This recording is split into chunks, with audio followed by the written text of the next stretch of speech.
It's a case that shocked the quiet college town of Davis in the spring of 2023. Several people stabbed, 2 people killed, and an unknown suspect on the run for days. Hello, I'm Laura Painter, and welcome to this ABC 10 Plus special looking into the Davis stabbings investigation and trial of suspect Carlos Dominguez.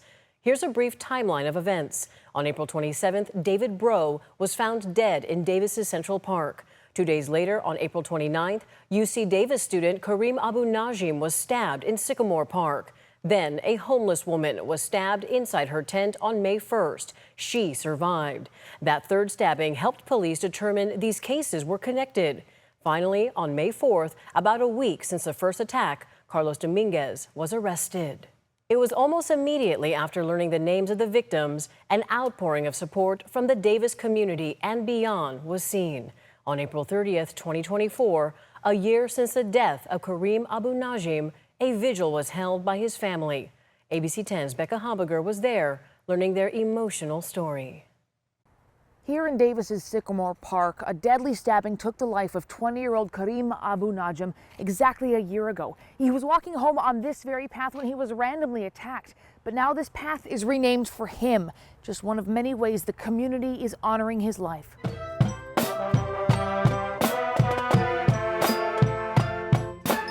Imagining a life without Karim Abou Najm. Nadine and I, we lost our son. Something his parents never thought possible. In about an hour, it will be exactly 1 year. To me and to many here, time stopped at that moment. Flanked by more than 200 members of the Davis community, Abou Najm's parents unveiled a memorial bench honoring their son near the spot where he was killed. May the trees whisper his name and the birds sing his glory.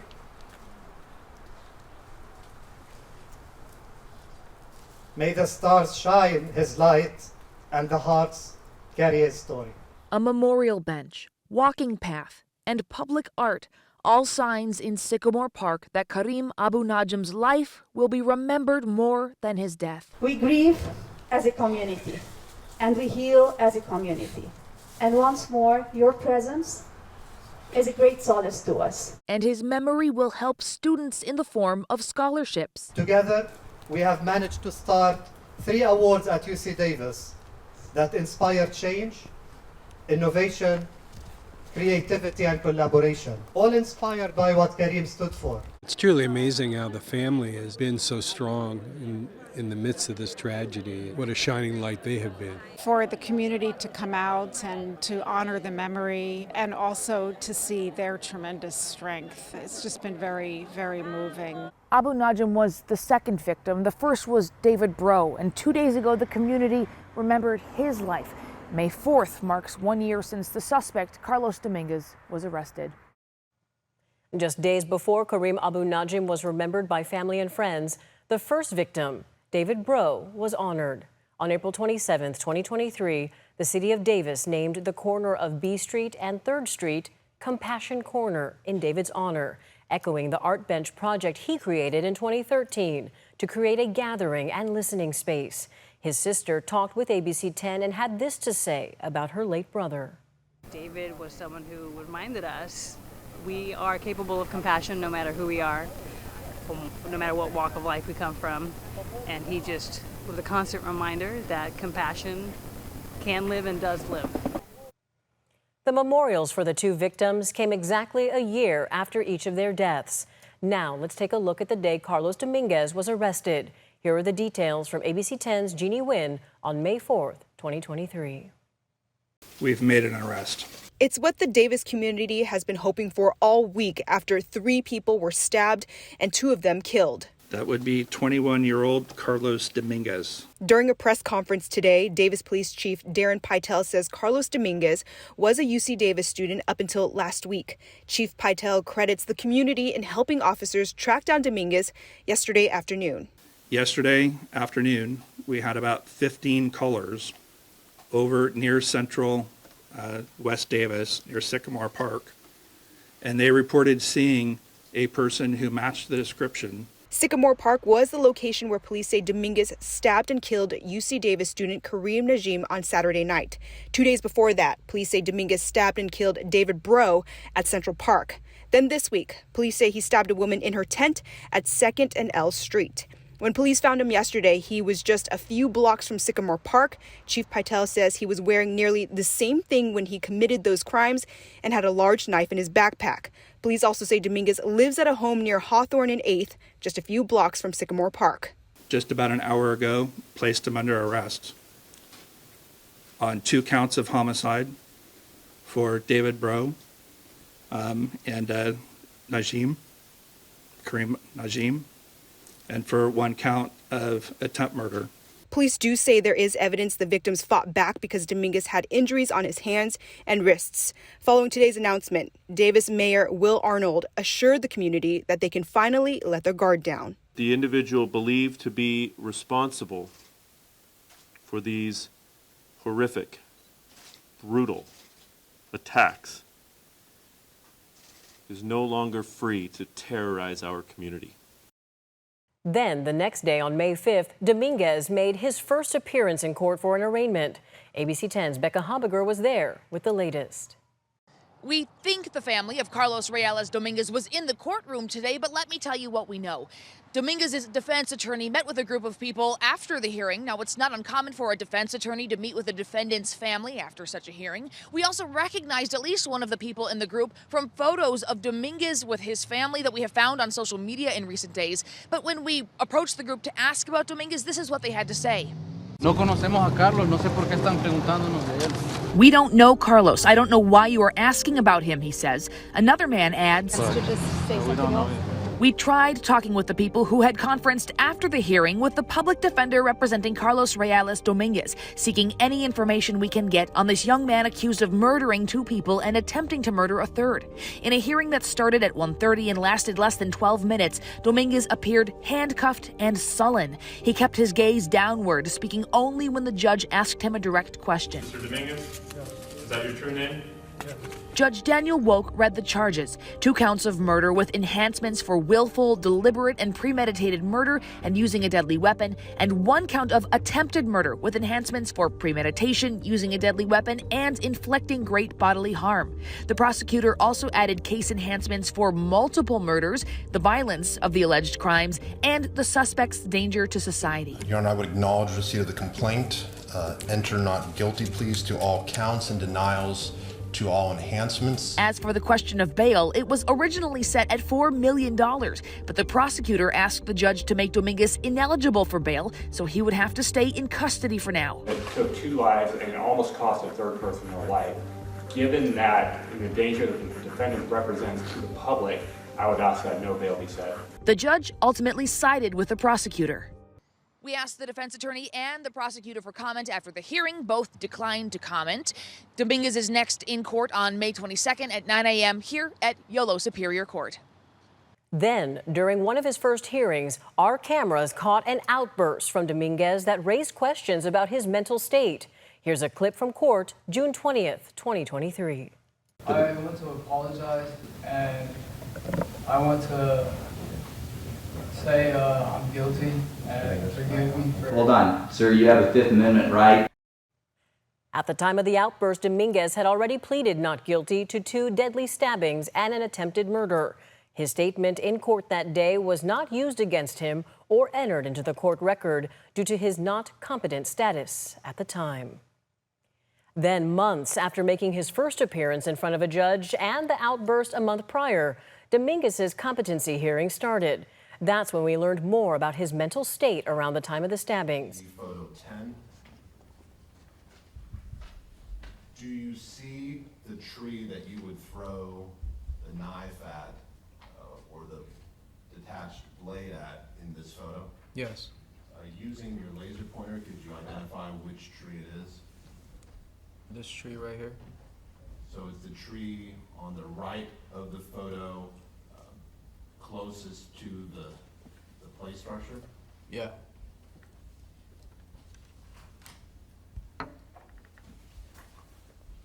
In the fall of your junior year, after you moved into Hawthorne, do you have memory of helping Kaylee move into a new apartment? Yes. How did you help her? We took her car to the storage unit where she had all her stuff, and we moved it into her car, and we took it to her apartment and just moved everything over. Where was her new apartment? The apartment complex was called the U. Did you help her move out of the Ryder apartments, or was her belongings already in storage? No, I helped her move out of the Ryder apartment as well. So, was she still living in the Ryder apartment for at least a short time after you moved into Hawthorne?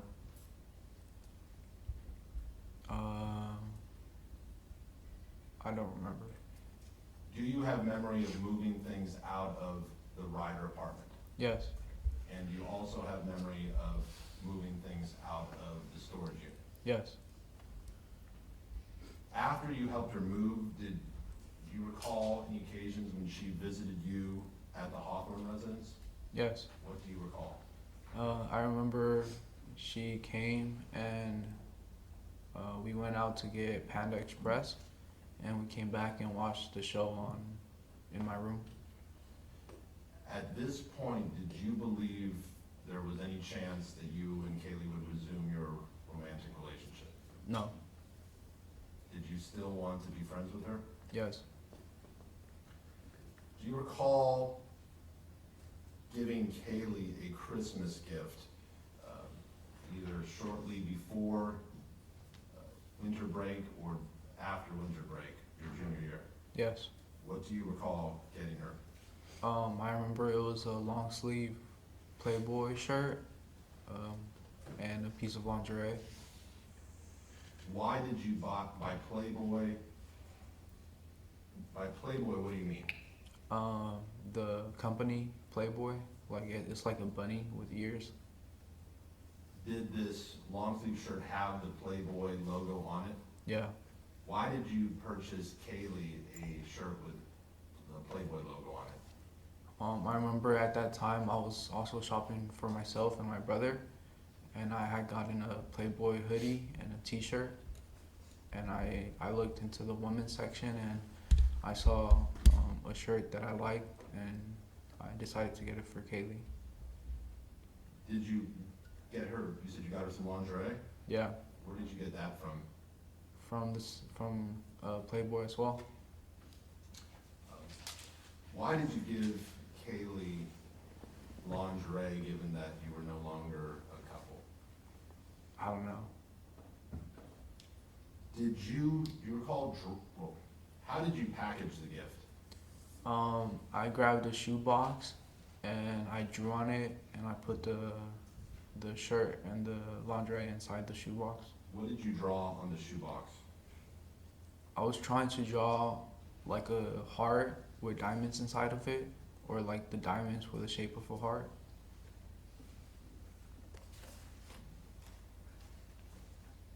So can you give a little more detail? Did you draw a big heart? Yeah, it was like with little diamonds. I tried to make a heart out of it. Do you recall Kaylee testifying that she believed it was either a devil face or some sort of demon face? Yes. Was that what you were trying to draw? No. Do you recall when you gave that gift to Kaylee? I think it was right after I came back from winter break. Do you recall where that took place? At the Hawthorne residence. What do you remember happening? I remember she came and pulled in the driveway. She showed me a collage she had worked on. And then we went inside into my room, and that's when I gave her the gift, and then she left afterwards. You said she showed you a collage she'd worked on? Yeah. What specifically do you recall about this collage? It was like a paper-sized square, or like a canvas, and it had different magazine like pictures on it, like if they were glued on it. Kaylee testified she did not come into the house that you gave her the gift in the driveway. Do you remember her coming into the house? Yes. What do you remember about giving her the gift? Yeah, so I just remember giving her the gift, and then she said thank you and left. Did she open it? No. Other than seeing her testify in court, was that the last time you saw Kaylee Gallardo in person? Yes. So you believe this was shortly after you returned from winter break? Yes. Sometime in January? Yeah. Over the next few months, January, February, March, and April, do you recall if you ever texted Kaylee asking to hang out? Yes. How many times do you recall texting her? I think just once. I'm going to show you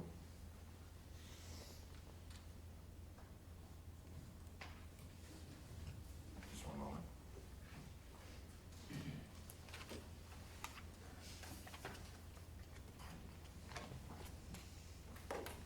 I'm going to show you what's been previously marked as Defense Exhibit T.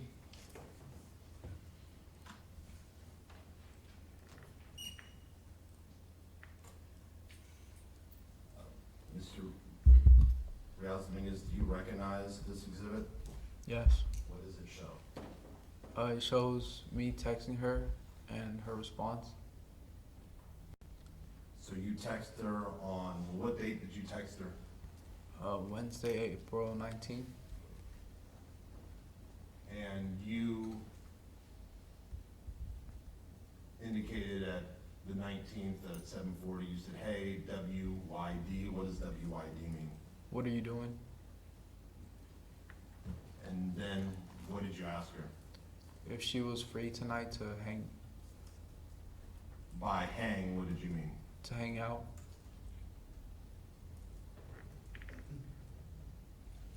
When did she respond? The next day in the morning. And what did she tell you? She said, out of respect for my girlfriend, I don't think it's a good idea for us to hang. At this point, when you asked to hang, did you believe there was any chance you would get back together with Kaylee? No. So, do you have memory of receiving this response? Yes. Okay. How did that affect you, if at all? I wasn't like that affected by it, because I knew like by that time she would either like get into a relationship with someone else, so I didn't really feel bad about it.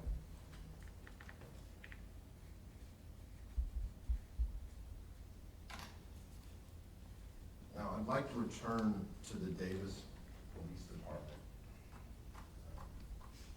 You watched the video here in court?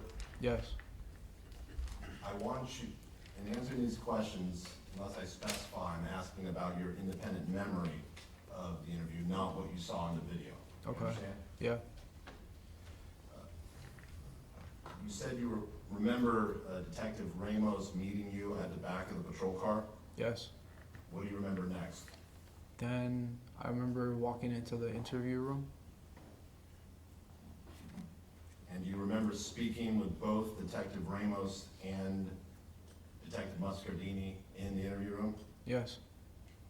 What do you specifically remember talking about?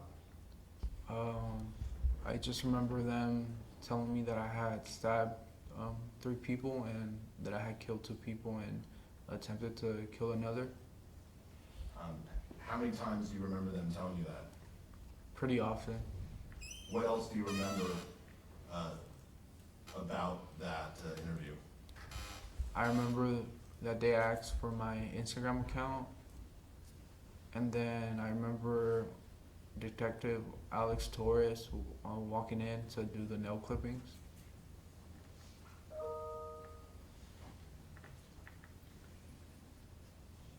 Now, you saw on the video that you gave them a phone number. Yes. Do you have an independent memory of giving them a phone number? No.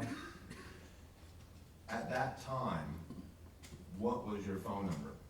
It was 510-693-1899. And now, based on what you saw in the video, did you give them your correct phone number? Yes.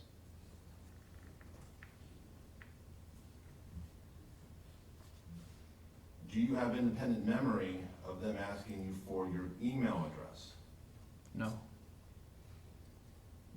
How many emails addresses did you have at that time? I think I had 2. What type of email addresses did you have? I had a Gmail account, and then I had a UC Davis account.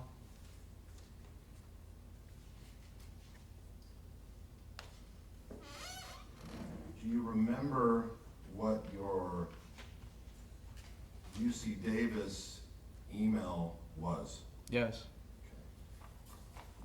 Going very slowly, could you please give us a letter by letter your UC Davis email? Yes.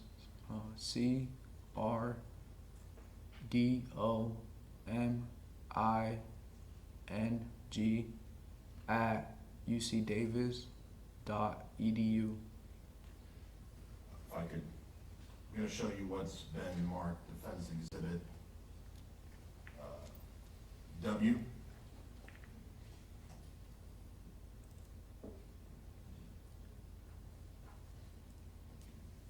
Mr. Rouse Dominguez, do you recognize this exhibit as the Excel spreadsheet showing the appointments you made?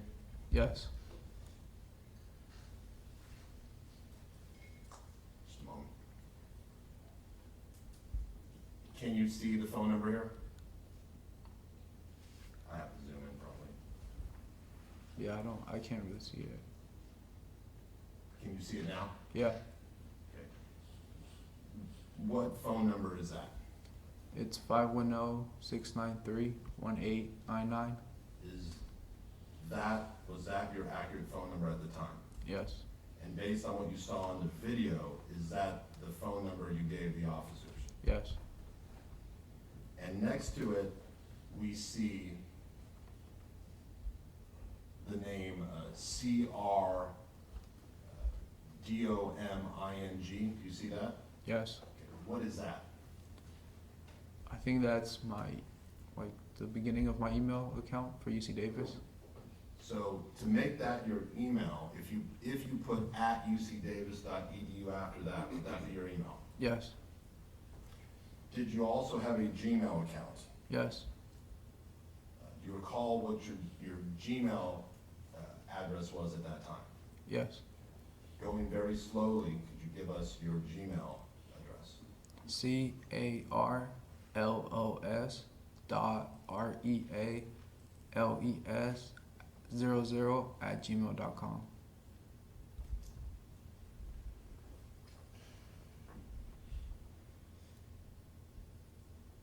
And was that your correct Gmail address at that time? Yes.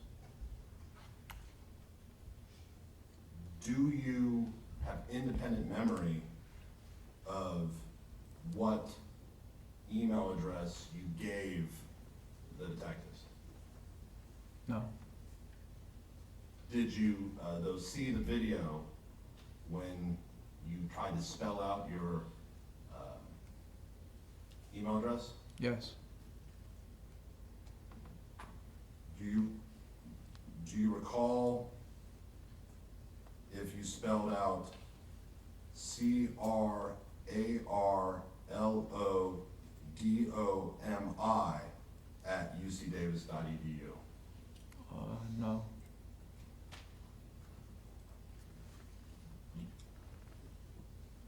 Based on your recollection of the video, was the email you gave them exactly your correct email based on the video? No. Did it appear to be close? Yes. You mentioned, do you have independent memory during the interview of them asking you for your roommates' names? No. Do you recall seeing on the video a time where they asked you for your roommates' names? Yes. Did you have a roommate named Phil? Yes. And what was Phil's last name? Phil Hahn. Do you recall watching the video that you also gave them the name Darren? Yes. Do you know a Darren? No.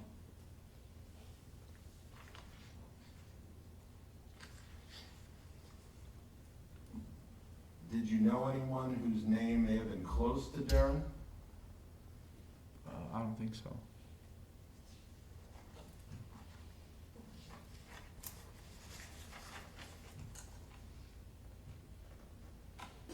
Now, after you were booked at Yolo County Jail, do you recall being in the cell in the infirmary? Yes. What do you remember about that cell?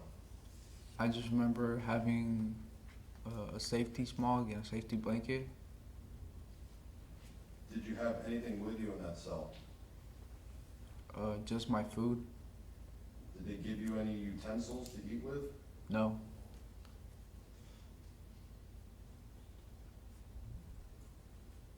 Do you remember showering when you were in that cell? No. Do you remember if you were eating very much? I don't think so. Why were you not showering and not eating? I don't know. Do you have memories of going to Woodland Memorial Hospital, the emergency room? Yes. How many times do you remember going there? Twice. While you were in the cell in the infirmary, did you hear any additional whispers? Yes. What do you remember hearing? I just remember hearing the whispers, like if the TV had been left on and it was in the background. Do you have memory of still experiencing that in the cell? Yeah. Did you see any shadow figures while you were in the cell? Not shadow figures, but I did see like a dot or like a circle, like filled with a shadow in the ground, and it was going back and forth doing a repetitive motion. Okay. Describe again what you saw on the ground.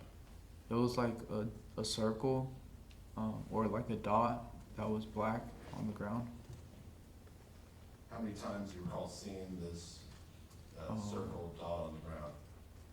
I think I seen it for 2 days.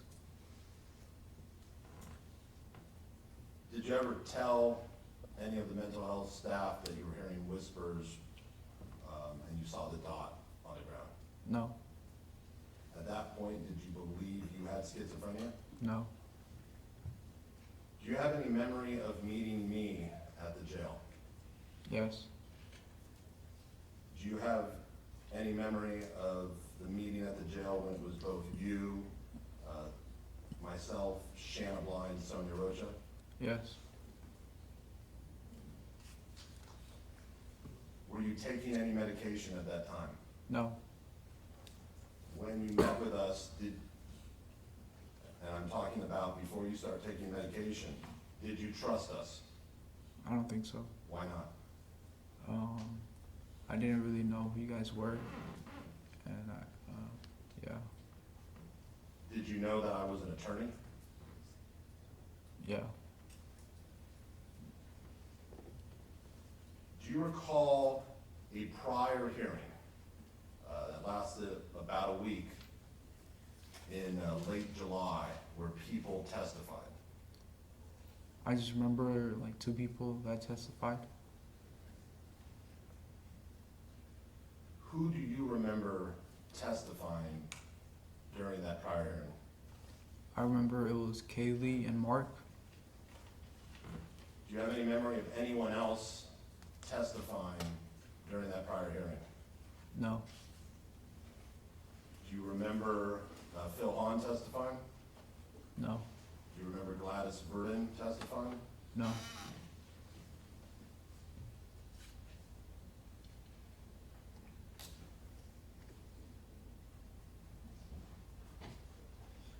At some point, did you begin taking medication before you went to Tascadero State Hospital? Yes. After you started, and how long did you take medication in the jail, if you know, before you finally were transported to Tascadero State Hospital? I think it was less than a month. Before you were transported to Atascadero State Hospital, did anything change about the conditions of the cell you were in? No. Did you recall being on suicide watch? Yes. Before going to Atascadero State Hospital, did they take you off suicide watch? Yes. Did certain things change when you were taken off suicide watch? Yes. What changed? They gave me regular clothes. They gave me a mattress and a blanket, and I was able to get utensils to eat my food. Did you stay in the infirmary? Yes. When you say regular clothes, do you recall seeing the jail clothing you were wearing at the hearings after you came back from Atascadero? Yes. Is that what you're referring to in terms of regular clothes? Yeah. At that point, when you're off suicide watch and regular clothes, at that point, did you believe you had schizophrenia? No. At what point did you first begin to accept that you had schizophrenia? I think it was a couple months after I went to Atascadero. Now, do you recall when you first got to Atascadero, did you want to come back to Yolo County Jail very quickly? No, I don't recall. Do you recall while you were at Atascadero being concerned about Ember? Yes. What concern did you have about Ember when you were at Atascadero State Hospital? I just didn't know who was looking after him, so I was worried that he wasn't getting food or being taken care of. Did you have any ideas about who could take care of Ember if you were to return from the hospital? Yes. What were your ideas? That my parents could take care of him. Do you recall have any thoughts about you being able to take care of Ember? Yes. What do you recall? I thought I was going to be able to have him with me in the jail. When you got to Atascadero, at that point, did you know that Ember had been hit by a car and was killed? No. At some point, did someone at Atascadero advise you that Ember had been killed? Yes. Who advised you of that? I don't remember her name, but I just remember it was a woman. Was she a doctor? Yes.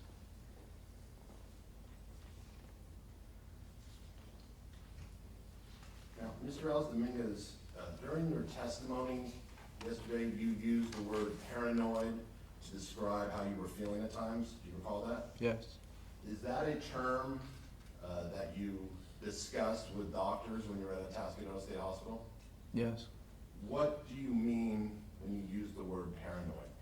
Yeah, like you get like a feeling that something bad is gonna happen, and you start to get overwhelmed. And when you used the word paranoid yesterday, is that what you were trying to communicate? Yes. You've heard the doctors testify that people who experience hallucinations, delusions, once they're medicated, they develop some insight, they can put things together and recognize what really happened. Do you recall hearing that? Yes. At some point at Atascadero, did you have that experience? Yes. What did you come to recognize? I started to realize that the people that I thought were shadow shapeshifters that I had stabbed were actual people. And as you sit here today, what is your recognition of who those people were? I realized it was David Breaux, Karim Abou Najm, and Kimberly Guillory. Now, Mr. Dominguez, throughout this trial, have you observed instances where witnesses testified to things they didn't actually see? Yes. Did you recall during testimony where witnesses such as Phil Hahn were guessing as to what they thought happened? Yes. In your testimony yesterday and today, have you been careful to only testify about what you actually remember? Yes. Even though you do not remember having a knife in your hand when you ran at the shadow figure at Central Park, based on everything you've seen, is it your belief that you had a knife in your hand? Yes. Even though you don't not have a memory of having the knife in your hand when you lunged at the shadow figure at Sycamore Park, based on everything you've seen, is it your belief that you had a knife in your hand when you lunged at the shadow figure? Yes. And based on the evidence you've seen, is it your belief that you had a knife in your hand when you punched through the tent near 2nd and L at the shadow figure? Yes. Mr. Dominguez, as you sit here today, do you have any positive symptoms of schizophrenia? Hallucinations, delusions, disorganized thoughts? No. Do you still have negative symptoms of schizophrenia? Yes. What negative symptoms do you still have? Sometimes I lack emotion, and I have a rigid posture, or I sit still for a long period of time. You said sometimes you do not show emotion. Even though you do not show emotion, do you still feel emotion? Yes. Have you felt emotion seeing the evidence in this trial? Yes. What emotion have you felt? I've been feeling really upset and sad Why have you felt upset and sad? because of what I've been seeing, and that I stabbed 3 people, and because of that, other people got hurt.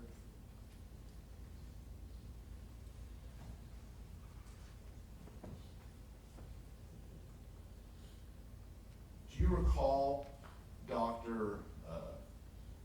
Reed's testimony where she described something you told to her that she thought was indicative of a 10-year-old thinking? Do you recall that? Yes. Do you recall Dr. Reed's testifying when I asked him about what he would like to do in the future? He looked somewhat hopeful and told me he would still like to go back to UC Davis at some point. He would like to be a psychiatrist so he could help other people. But when I asked him how specifically he planned to do that, or when he can do that, because he is in the middle of a legal proceeding, he could not answer me. So that showed to me a level of cognitive thinking that he would be able to hope for something, but he lacked the ability to plan step by step. Do you recall her testifying to that? Yes. Mr. Dominguez, do you want to be a psychiatrist, a medical doctor, and have to take all the science pre-meds, or do you want to be a psychologist? A psychologist. When you spoke to Dr. Reed, were you able to give her a step-by-step plan as to how you would become a psychologist? No. Why not? Because it would be unrealistic, because of the situation that I'm in. I'm being charged with 2 counts of murder and 1 attempted murder. I'm undocumented and I have schizophrenia. But even though it may be unrealistic, would you like to one day become a psychologist so you can help people? Yes. I have nothing further. Thank you, sir. Thank you. Okay, thank you, Mr. Hutchinson. That was direct examination. Mr. Vanderhook, cross.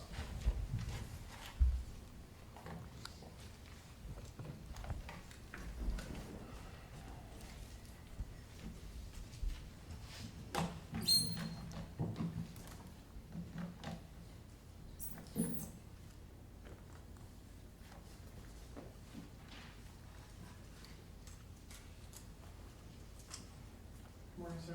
Good morning. You killed David Breaux because you were angry, correct? Objection, argumentative. Just a moment.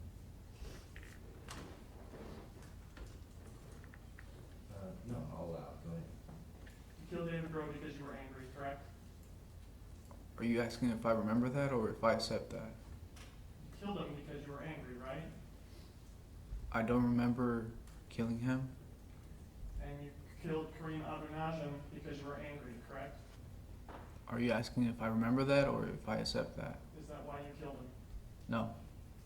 And you stabbed Kimberly Guillory because you were angry, correct? No. And you testified earlier about liking it when you got all A's in high school, right? Yes. And when you started having trouble in college and had trouble on the test, you got so angry that you put a hole through the wall, correct? Yes, it was a placement test. And when was that you were angry about the test and put a hole through the wall? I think it was towards the end of fall quarter of my freshman year. So that was in December? Yeah, or I think January. And so I have here People's Exhibit 80, the transcript from UC Davis. I'm going to put that up. This was your chemistry placement exam, right? Yeah. So looking at your chemistry placement exam here, we can see that you took the exam 4 different times on 4 different dates, right? Yeah. And you took it here in May before you even started classes at UC Davis then? Yes. And a passing score on this is a 24, right? I don't remember the exact score Okay. or the exact passing score. But 15's not passing, right? No. And then you took it again in October of 2020, and you failed it again, right? Yes. And so then this taking in December 13th of 2020, when you got the 23, that was when you failed a 3rd time, right? Yes. And that's when you punched a hole in the wall, correct? I think so. And so failing at things makes you angry, correct? Not necessarily. Especially when it comes to schoolwork, where you used to get all A's and then you were struggling once you got to school, right? I don't think I was that affected by it. Now, you had other instances where you got angry and broke things, correct? I don't remember. Well, you testified about going out with Kaylee. Do you remember that? Where Yes. you believe that someone was saying something about you? Yes. And you said that on direct that you heard this person and that they were saying something about you. What is it that you believe that they were saying about you? There was 3 different occasions. I don't know which one you're asking about. So I'm talking about the one where you smashed Kaylee's phone and then you tried to assault him. Okay. What did he say during that event or what did you think that he said during that event?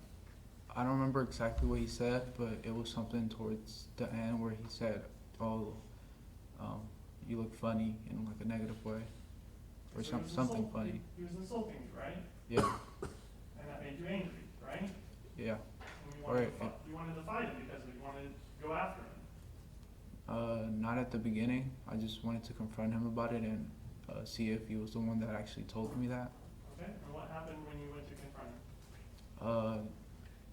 I think he was saying that he didn't say that, and then I was getting closer to him, and that's when Kaylee intervened, and she kind of tried to take me back away from him, and that's when I grabbed the phone and threw it to the ground. And why did you smash Kaylee's phone in this situation? I don't know. Because you were angry, right? Objection hasn't answered. So I don't know. It's just, Kaylee was blocking you from getting to this individual and you didn't like that, correct? Not that I didn't like it. I don't think I recognized it as that. I just thought she was just getting in the way.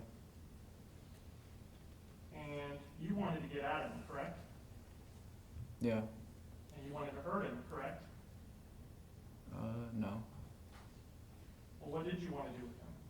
Just confront him about what I heard that he had said. And you remember Kaylee testifying that you wanted to fight him, that you were trying to attack him? Yeah. Okay. Is that what you were doing? No. In fact, Kaylee had to hold you back from going after that man, correct? Yes.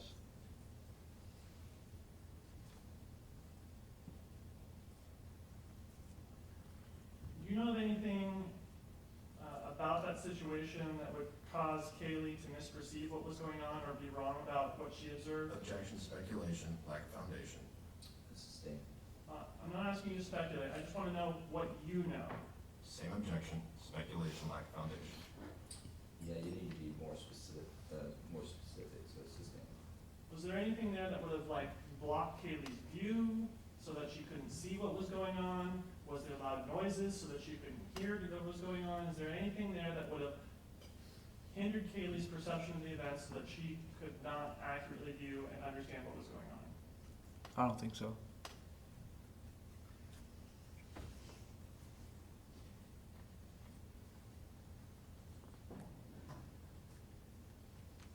And you were in love with Kaylee, correct? Yes. And when she broke up with you, that made you upset, right? Yes. And you remember testifying on direct about the poem that you wrote with the caption, "Knife in My Hand." Yes. And you testified on direct that knife in your hand was a metaphor. Do you remember that? Yes. And Objection, misstates testimony, he said he thinks.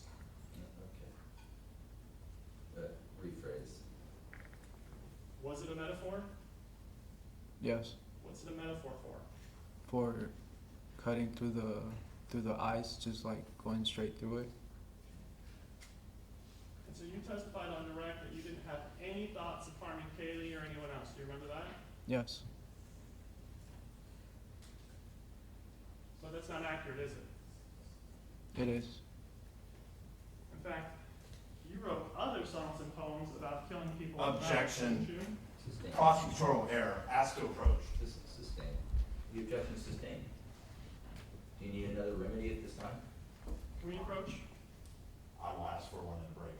Okay, all right. Ask the court to Move on. disregard. Okay, disregard that. I'll meet with the lawyers to sort it out. So I'm gonna ask the council to move on. We'll sort it out.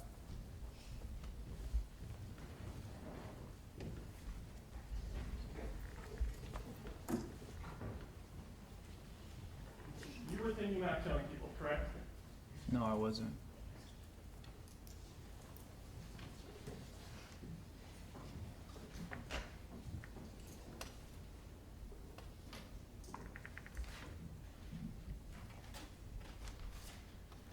You talked about purchasing the knife and why you bought the knife, correct? Yes. And in fact, specifically, you said that you had found a knife and it was a broken knife. Do you remember that? Yes. And you were throwing a broken knife blade, correct? Yes. And that's what you said about that. Yes. And you said you were throwing it in Sycamore Park. Yes. And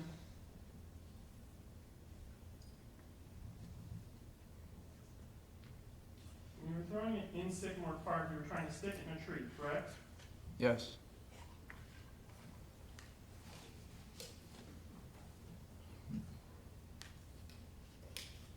And it was, eventually, you testified that it was dull and not sticking, correct?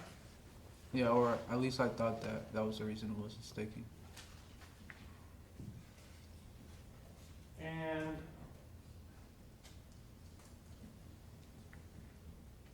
that's why you went looking for another knife, correct? Yes. And how is it that you throw a half knife blade? How does that work? What do you mean? Objection, misstates testimony, it was a full knife blade. Okay, hold on just a second. The objection is sustained. I don't want speaking I objections. apologize. Okay, thank you. Go ahead. So Rephrase. the knife's broken in half and it's just a blade, correct? It doesn't have a handle on it. It's Right, just so a blade. you're throwing just the blade. Yes. Did that blade break? No. It just got dull and that's why you got rid of it, right? Yeah. And that's your explanation as to why you were on Amazon shopping for a knife, that you used to have a knife, that it got dull, and therefore you were buying another knife, correct? Yes.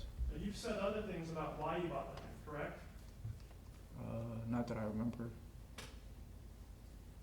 In fact, you told Dr. Breaux in 2022, I found a knife when I was going on a walk and threw it at a tree and started doing that. Then the knife broke, so in November of my junior year, I bought a knife from Amazon. Do you remember telling Dr. Breaux that? I don't remember specifically what I said to them. I just remember talking to Dr. Breaux. All right. Were you honest with Dr. Breaux? Yes. Okay, so your testimony is that the knife was already broken when you found it. And you previously said that it wasn't and that it broke in November. Objection, Ms. State's testimony asked and answered.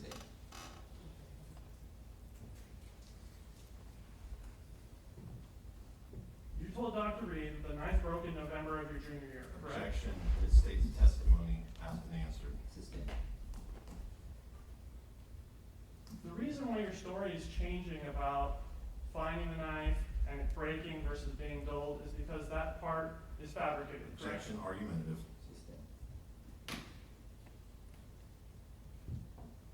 You testified on direct that you bought the knife on Amazon and you don't remember shopping around for that, correct? Objection, asked and answered. I don't remember like purchasing it. I just remember looking for knives. And specifically you searched for combat knife, correct? I don't remember that. Well, you said that you were throwing the knife and carving, so those would be like throwing knives and carving knives, correct? Yes. And a combat knife is specifically a knife for killing a human, correct? Objection, foundation, argumentative.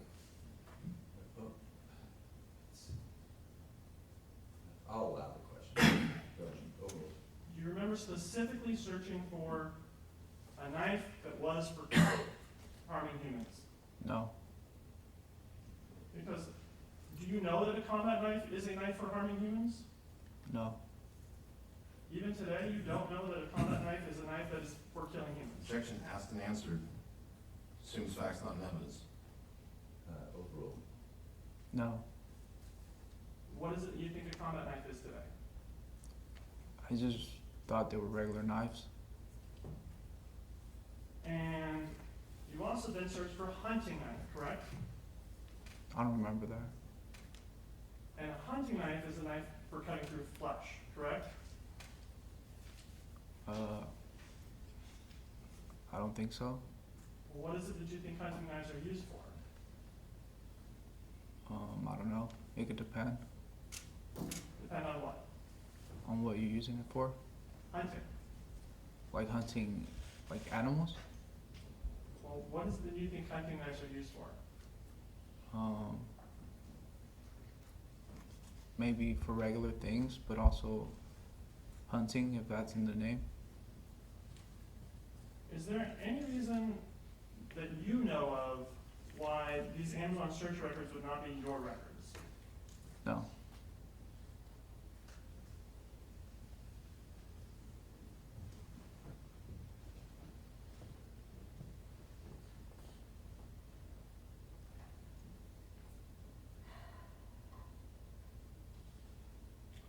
What was going on at the time that you bought the knife on Amazon?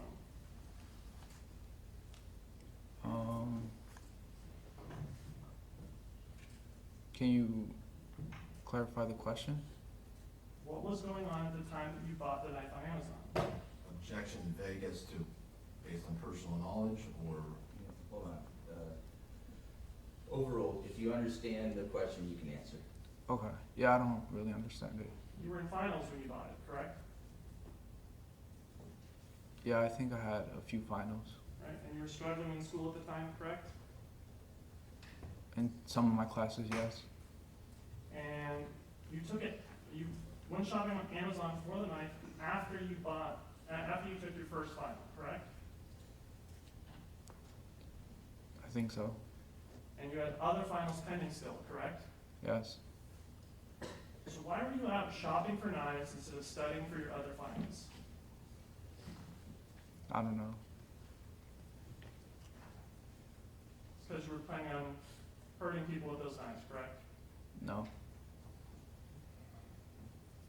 And at the same time, you were having your issues with your roommates about rent, correct? I think that was later, in December. Well, you bought the knife in December, right? Objection asked and answered. Overruled. According to the Amazon records, yes.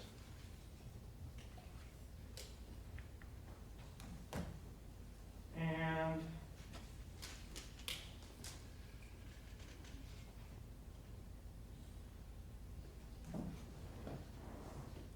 you had this conversation with Christian Ortega about rent, right? That was the falling out about rent? Yes. And the falling out was bad enough that you stopped talking to him after that point, correct? I don't think that was the reason I stopped talking to them. But it was right after that conversation that you did stop talking to him, right? It was around there. So if that's not the reason, then what was the reason? I think I just started to socially withdraw from them.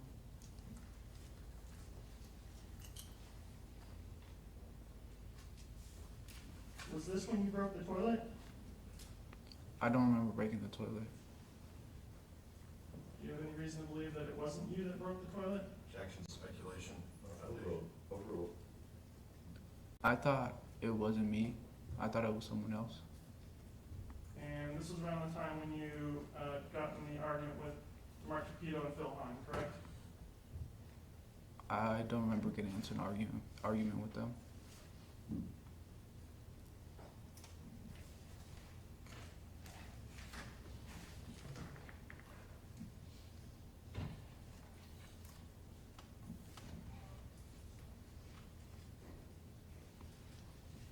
And that was when you went home for winter break, right?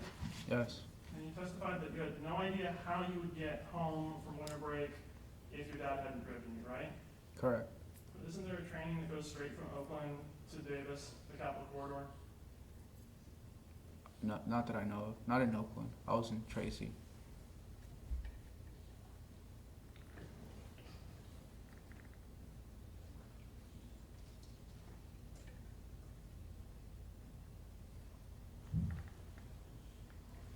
So you testified at this point on direct that you talked about the phones that you had.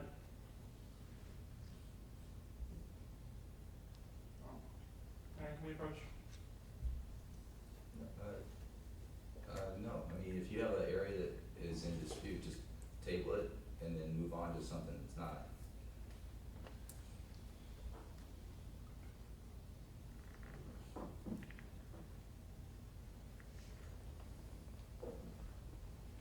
Okay, you testified about having two phones, right? Yes. The iPhone XS Max and iPhone 11, correct? Yes. And the iPhone 11 is newer than the XS Max, correct? Yes. Why is it that you have these two phones, the 11 and the XS Max, if you didn't, if the 11 is newer, why are you using the XS Max? So my XX Max, it was cracked, and I wanted a new phone, so I ordered it. I ordered a iPhone 11, but then that one got cracked, and I couldn't log in. I couldn't use the passcode. Like it didn't register my fingers, so I just left it, and I started using my X Max again. So you were not using the iPhone 11 at all? I think I had it for about a week before it broke, and I couldn't log in into it anymore. And you were saying there was login issues on the phone? Yeah. What did you do with the phone once you had the login issues? I just left it in my bed. How long was this phone in your bed? I think until the FBI collected the evidence. Just help me understand, if the phone isn't working, why do you keep it in your bed? I usually kept my phone under my pillow, and I kind of just left it there. I kind of forgot about it. You couldn't get in this phone? No. Did you set a passcode to your phone? Yes.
see that? Yes. Is that your iPhone 11? Yes. And it's on your bed, Yes. but you're not using it. Correct.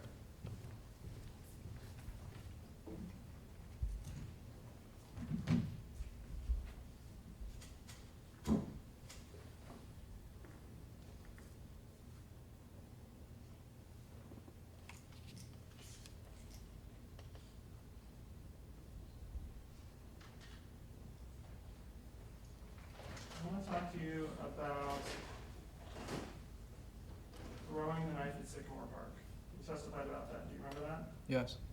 When did you go to Sycamore Park to throw the knife? It would be after my classes, so around nighttime. Would it be dark out? Sometimes. And sometimes during the daytime? Yeah. Sycamore Park is a pretty busy park, right? Yeah, I would say so. And did other people not see you throwing this knife in the park right by a play structure? I don't think so.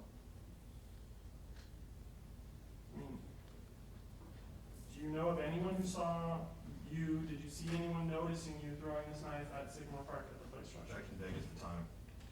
Overruled. I remember one time there was a guy, he went to the swing, but he didn't tell me anything or ask me or anything. And you would throw this knife at night? Yes. I mean, would the knife ever get lost when you missed? Sometimes it would be hard to find, but I would eventually find it. Okay. And you said that it was during this time that you carved the face in the tree? Yes. And that's the only carving you made there? Yes. You previously made an inconsistent statement about when you carved that knife or carved that face in the tree? Can you clarify the question? Didn't you tell Dr. Reed, page 16, that from the second incident, I remember it was a Saturday, I woke up around noon, I went to the park to escape the whispers, and I went back to the park again, just carved on the tree an eye and a face, and threw a knife at a tree? I don't remember specifically what I said to her. Okay, so you told Dr. Reed that you carved the face in the tree the same day that you killed Karim in the park? I don't remember that. Now, I want to take you back a little further to buying lingerie for Kaylee. Do you remember that? Yes. Lingerie is kind of a sexual gift, right? Kind of. I mean, if you had accepted at that point you were never going to get back together with her, why are you buying a sexually explicit gift for somebody who you think you're never going to get back together with? I don't know. And specifically, you put a devil on the box, right? I don't remember putting a devil on the box. I remember just trying to draw like little diamonds in the shape of a heart. Is the devil symbol a calling card for you? Objection, vague. Overruled. No. Is that why you put it on the box, so that way she would associate you with the devil? I don't remember drawing a devil on the And is shoebox. that why you carved the devil in the tree, so that when you killed Karim in the park, that people would associate you with Objection, the this devil? state's testimony. Overruled. You can ask. No. If you told Dr. Reed that you carved the face in the tree the same day that you killed Karim, would that have been the truth? Yes.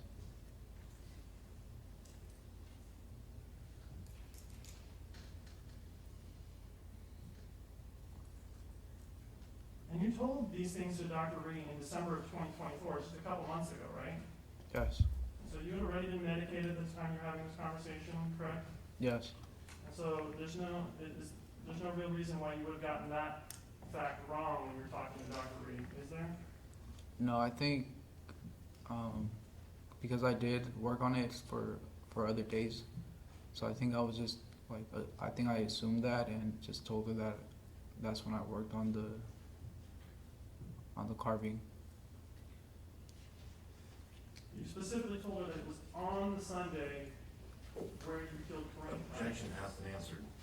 Overruled. You can answer. Can you repeat the question? You specifically told Dr. Breaux that the time that you carved the face was the same time that, the same day that you killed Karim, right? I don't remember specifically what was said. I just remember talking to her.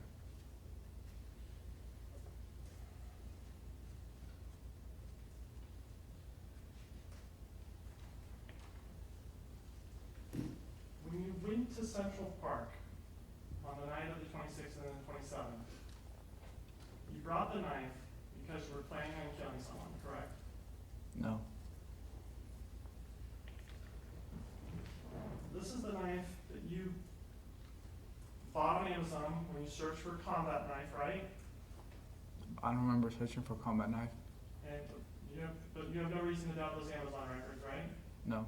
Okay, so it's that knife, the one you bought from Amazon, correct? Yes.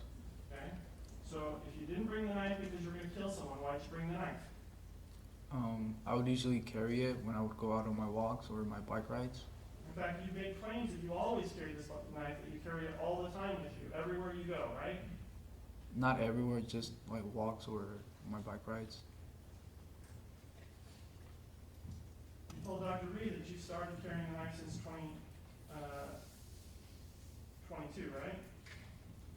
I don't remember what I specifically told her. I just remember talking to her. All right, is there anyone that you know of who has seen you with this knife, carrying it around or having it with you as a matter of routine, anytime before you started killing people? No.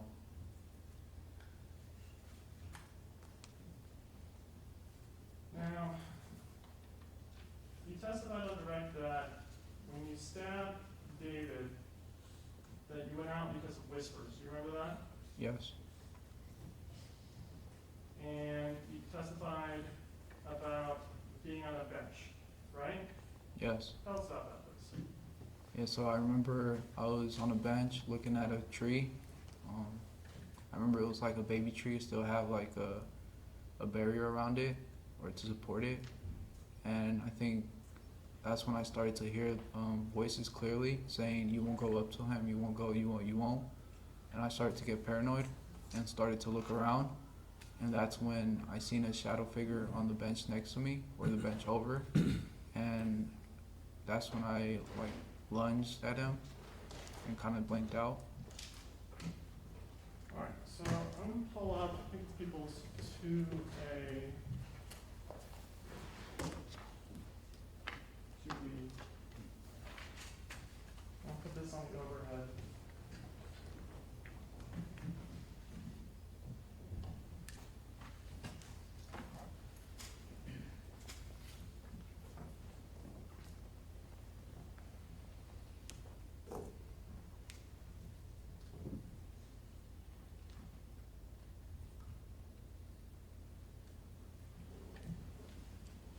You see this? Yes. Okay. What bench were you on? I think it was to the left of where David Breaux was found. You have the laser pointer? Yeah. Can you show us? I think it was somewhere around here. Okay, so you testified that you rode your bike, correct? Yes. Where's your bike at this point? I don't remember where I put it. Because it would be strange to ride your bike over to that bench that you just showed us where it's surrounded by grass, right? Objection, argumentative. Sustained. And did you ride your bike over grass over to that bench? I don't remember. And how long were you on the bench for? I think it was like 2 minutes before I heard the voices. And you testified on your tracks that while you were on your bench, you saw a shadow on David's bench and then you ran over to it, right? Yeah, after I heard the voices. Right. And it's about 50 feet or slightly more, correct? I don't know.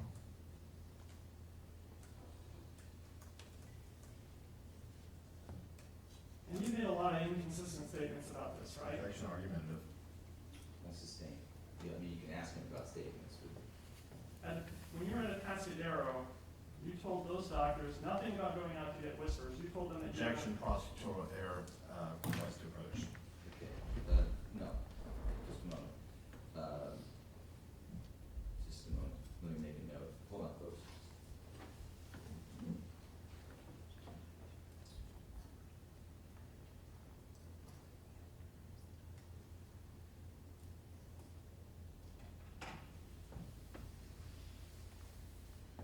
Okay, I'm gonna just reserve and include this in the list of things I wanna talk to council about, so if you can ask me another question, we just have a few more minutes. Was your prior statement that you went out to get fresh air? I don't remember. And did you say at that time this stabbing was accidental? Objection, Okay, you have a dispute regarding the statements made, to the doctors at the state hospital? based on a court, Right, and so, we'll talk about that. yes. All right, so move off of the state hospital. All right. So when you were at, when you were talking with Dr. Weiner, you indicated to Dr. Weiner that you were on the same bench as David, correct? I don't remember what I specifically told him, but I do remember talking to him. Well, did you tell him, I started looking around and got paranoid, and got more paranoid when I saw a shadow figure sitting next to me on the bench? I think I meant the bench next over to me. And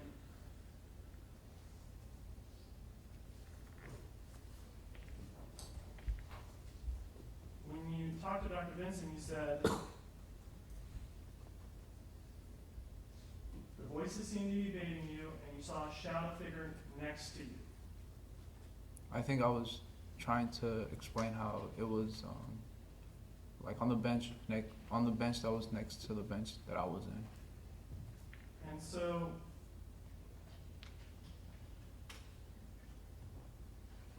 your testimony today has been that you ran to David, right?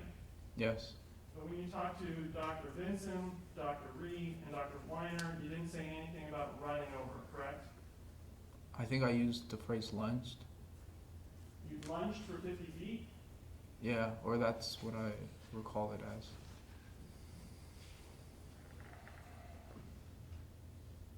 Now,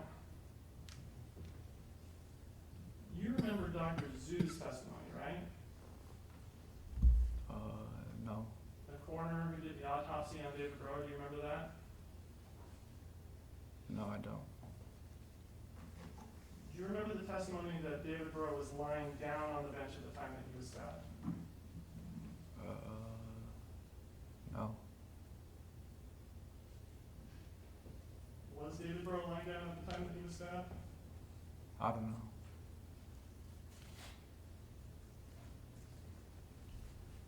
Okay, good place to take a break, because we have a few things to talk about. So, thank you, Mr. Dominguez, you can return to counsel's table. Okay. So, to the jury, I'm gonna work with the lawyers on a few evidentiary matters, and, so I'm gonna try to get it done in, a few minutes, and so this is a 20-minute break. Let's try to be ready, at the top of the hour. Remember the three-part admonition: don't discuss the substance, don't form any opinions, don't research.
It's a case that shocked the quiet college town of Davis in the spring of 2023. Several people stabbed, 2 people killed, and an unknown suspect on the run for days. Hello, I'm Laura Painter, and welcome to this ABC 10 Plus special looking into the Davis stabbings investigation and trial of suspect Carlos Dominguez. Here's a brief timeline of events. On April 27th, David Breaux was found dead in Davis's Central Park. 2 days later, on April 29th, UC Davis student Karim Abou Najm was stabbed in Sycamore Park. Then, a homeless woman was stabbed inside her tent on May 1st. She survived. That third stabbing helped police determine these cases were connected. Finally, on May 4th, about a week since the first attack, Carlos Dominguez was arrested. It was almost immediately after learning the names of the victims, an outpouring of support from the Davis community and beyond was seen.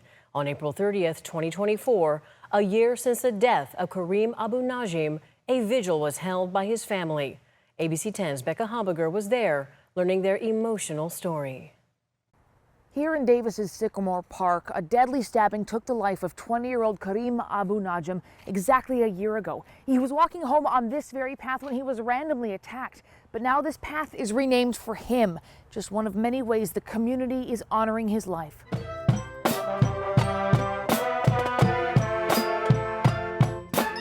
Imagining a life without Karim Abou Najm. Nadine and I, we lost our son. Something his parents never thought possible. In about an hour, it will be exactly 1 year. To me and to many here, time stopped at that moment.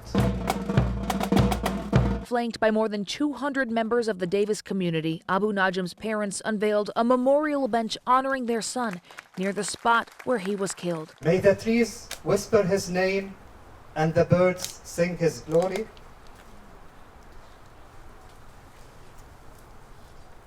May the stars shine his light and the hearts carry his story. A memorial bench, walking path, and public art, all signs in Sycamore Park that Karim Abou Najm's life will be remembered more than his death. We grieve as a community, and we heal as a community.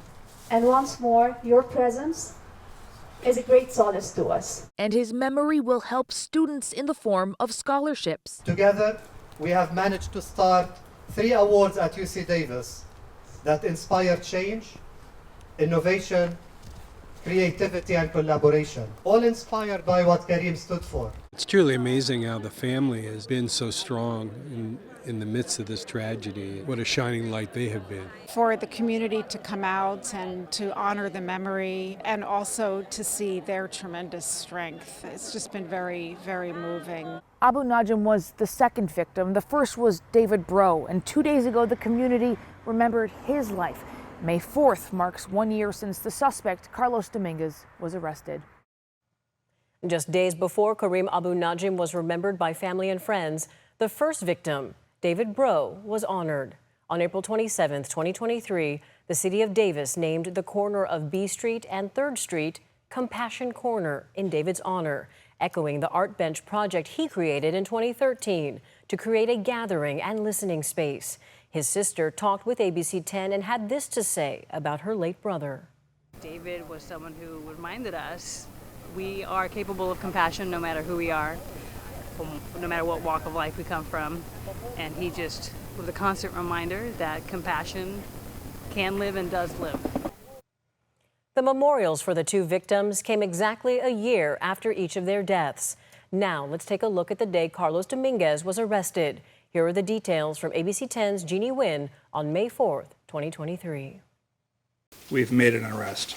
It's what the Davis community has been hoping for all week after 3 people were stabbed and 2 of them killed. That would be 21-year-old Carlos Dominguez. During a press conference today, Davis Police Chief David Breaux says Carlos Dominguez was a UC Davis student up until last week. Chief Breaux credits the community in helping officers track down Dominguez yesterday afternoon. Yesterday afternoon, we had about 15 callers over near central West Davis, near Sycamore Park, and they reported seeing a person who matched the description Sycamore Park was the location where police say Dominguez stabbed and killed UC Davis student Karim Najm on Saturday night. 2 days before that, police say Dominguez stabbed and killed David Breaux at Central Park. Then this week, police say he stabbed a woman in her tent at 2nd and L Street. When police found him yesterday, he was just a few blocks from Sycamore Park. Chief Pytel says he was wearing nearly the same thing when he committed those crimes and had a large knife in his backpack. Police also say Dominguez lives at a home near Hawthorne and 8th, just a few blocks from Sycamore Park. Just about an hour ago, placed him under arrest on 2 counts of homicide for David Breaux and Najm, Karim Najm, and for 1 count of attempt murder. Police do say there is evidence the victims fought back because Dominguez had injuries on his hands and wrists. Following today's announcement, Davis Mayor Will Arnold assured the community that they can finally let their guard down. The individual believed to be responsible for these horrific, brutal attacks is no longer free to terrorize our community. Then, the next day on May 5th, Dominguez made his first appearance in court for an arraignment. ABC 10's Becca Habiger was there with the latest. We think the family of Carlos Reyes Dominguez was in the courtroom today, but let me tell you what we know.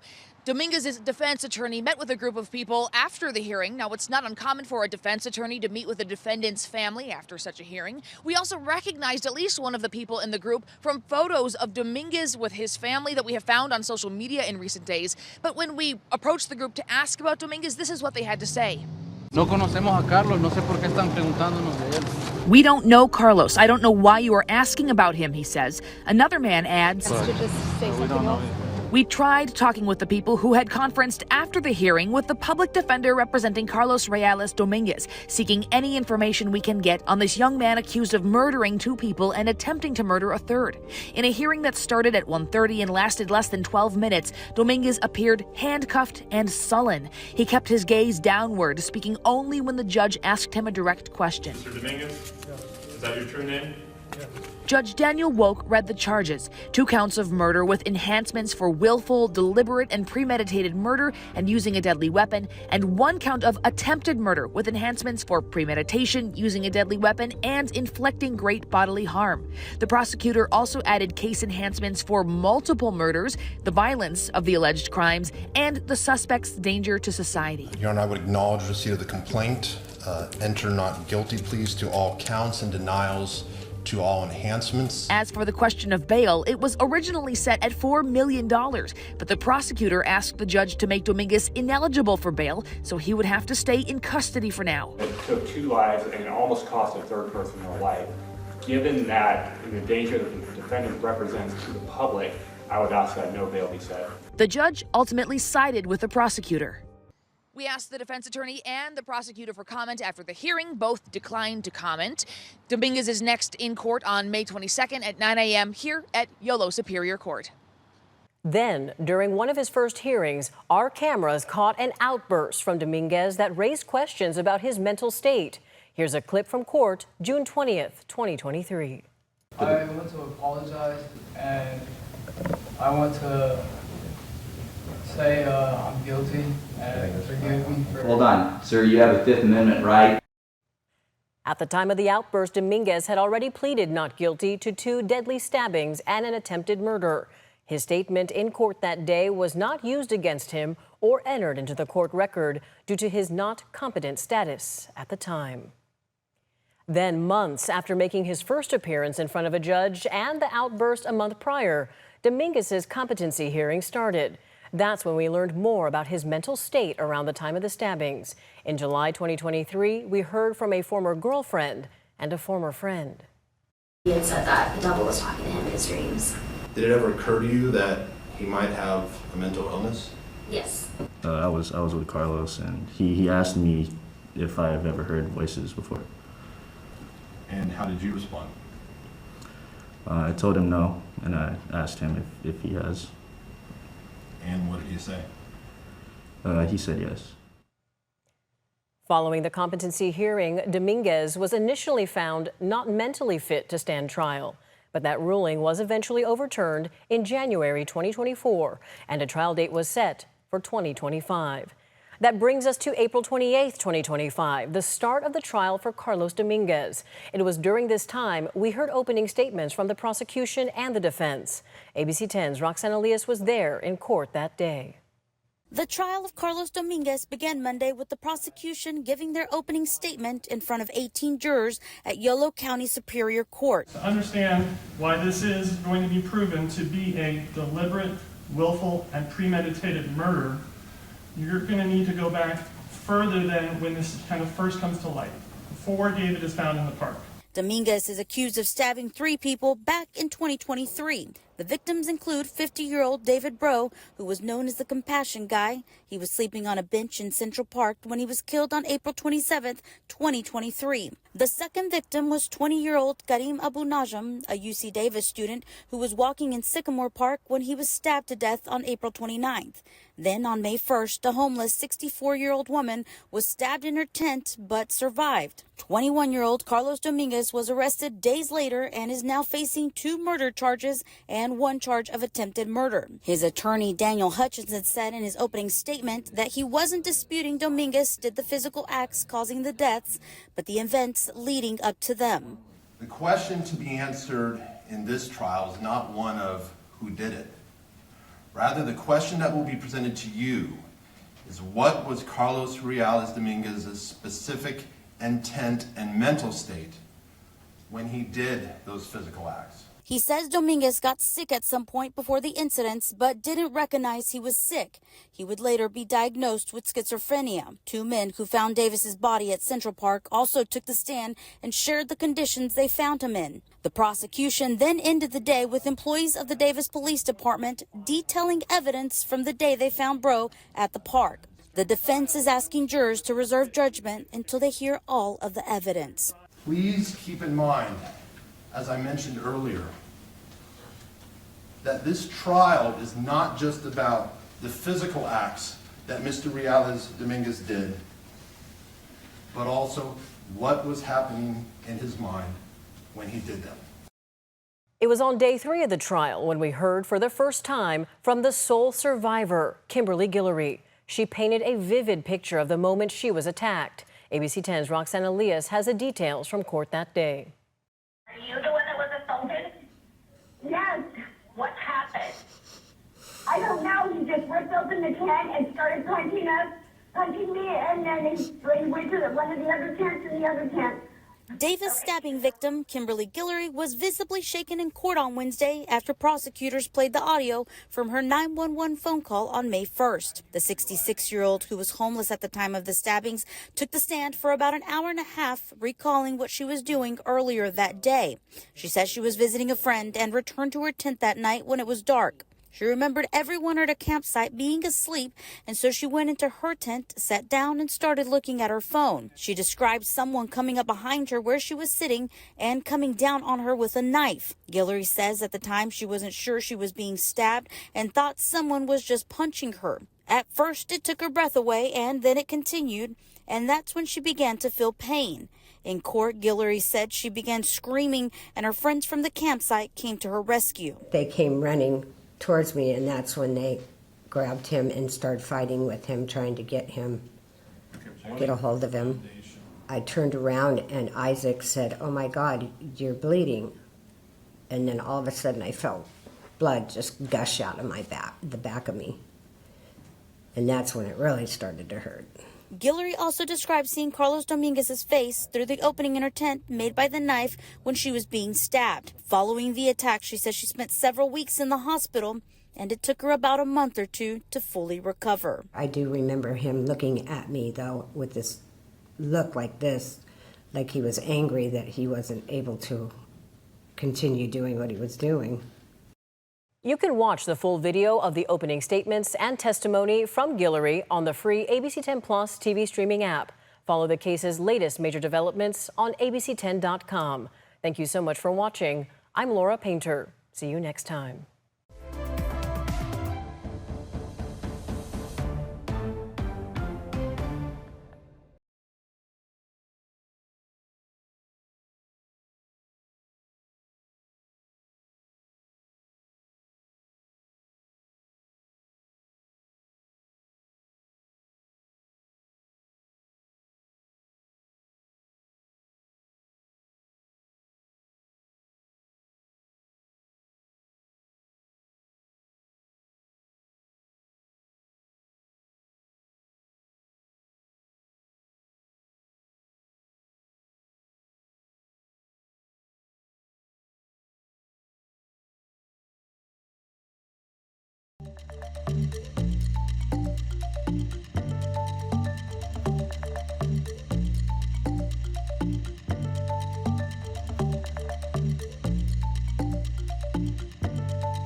Dominguez, if I could have you retake the witness stand.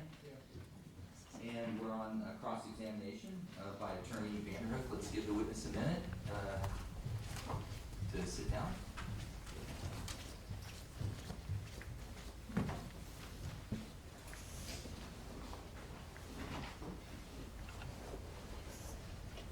Okay, super. Mr. Vanderhook, your witness.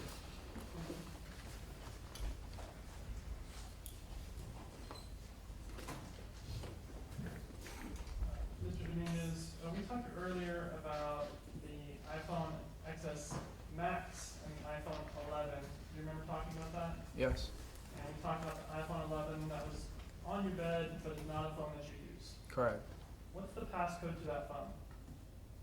I don't remember. So, you have a phone that you keep on your bed where it's readily accessible, that you don't use, and you don't know the passcode to. Correct. I want to talk about the events that took place leading up to the murder of David Breaux. You were struggling in school, correct? I think so. Do you have doubt on that point? No. Were you in court when we went over your transcript and we saw how you were on academic probation and subject to academic disqualification for multiple semesters? Yes.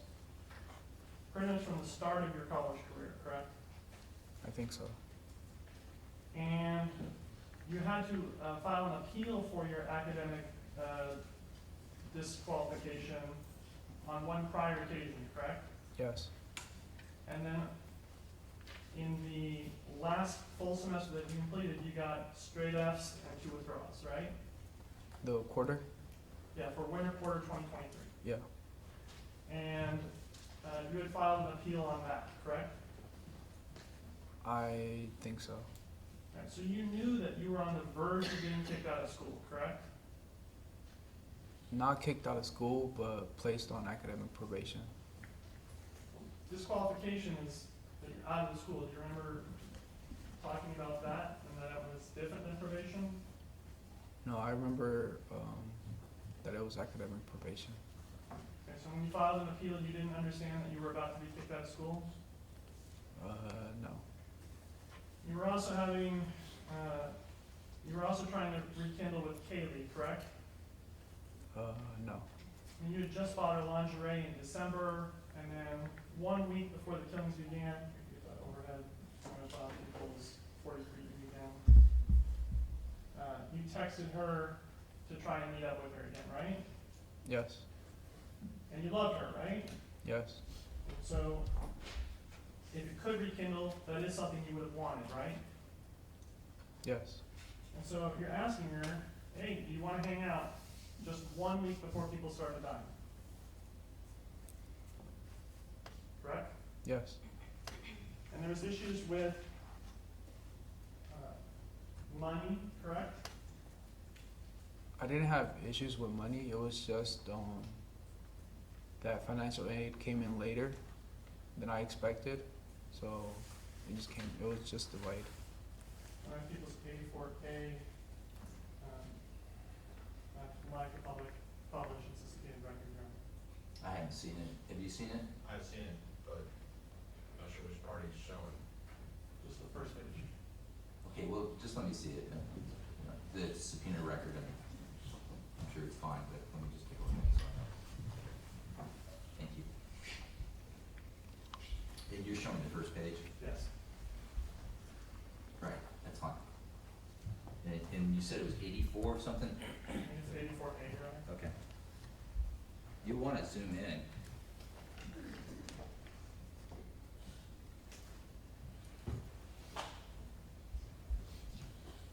Okay, so I have people at 84A here, and you see this conversation that you're having with the registrar, Yes. and you're telling them that you're having issues with not having received your financial aid, Yes. and this is on April 19th, 1 week before the exams began, correct? Yeah. We look down here, it says April 19th, 2023 at 12:10 p.m. Hey, my financial aid hasn't been received yet for the 2023 to 2024 academic year. I was wondering if you can help me out with this. Thank you. Right? Yeah. And at the same time, you were trying to schedule appointments of counseling and get counseling appointments with people at UC Davis, correct? Yes. And that's because you knew that you were on the verge of getting kicked out of school, right? Or I knew I was going to be placed on academic probation, and I knew it was my second time, so I wanted to talk to the counselor what that specifically meant. And so we saw the exhibit earlier where you were communicating with them and you were trying to schedule different counseling appointments. Do you remember that? I think so. So April 19th was a busy day. You were reaching out to counseling because of your academic issues. You were reaching out to financial aid because your financial aid wasn't coming through, and you were reaching out with Kaylee to try and meet up with her, right? Yes. And so then 1 week later, on the 26th, when you're at Sycamore Park, what was the lighting like in the park? I'll say it was pretty dark, but I didn't have trouble seeing. Sorry, and then 1 week later at Central Park. What was the lighting like at Central Park? I don't think there were any lights, but again, I didn't really have trouble seeing. It was extremely dark, correct? Not extremely dark. And when you're sitting there on the bench 50 some odd feet away from David Breaux, you said you heard something that said you won't go up to him. Yeah. And him is a person, correct? Yeah, you can refer to a person. So you knew that was a person, correct? Not at the time. Well, him was referring to David Breaux, right? At the time, I didn't know. And him refers to a male, correct? Yes. And David Breaux is a male, correct? Yes. And it's referring to a human male, correct? Yes. And David Breaux is a human male? Yes.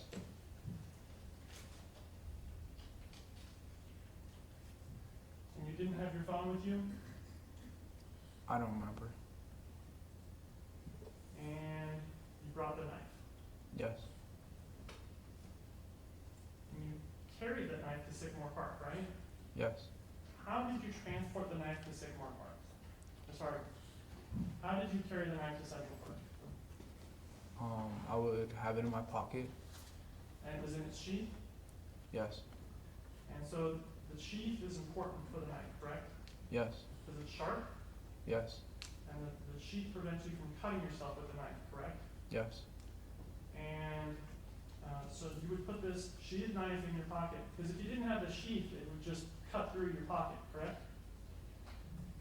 I don't think so.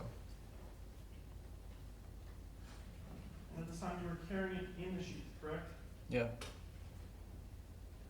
And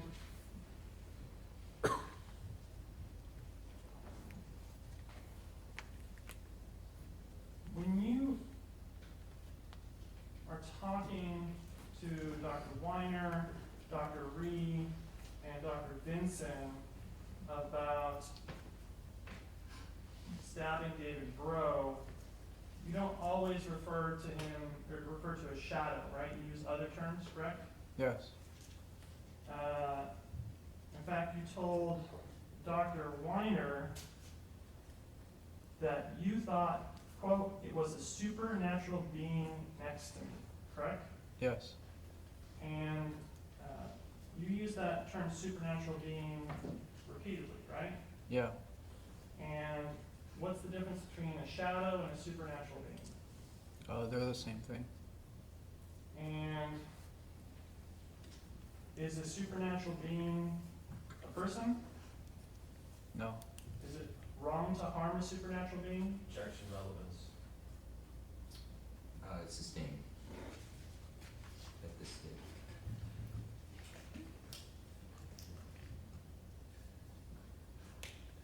So a supernatural being is not a person. No. And so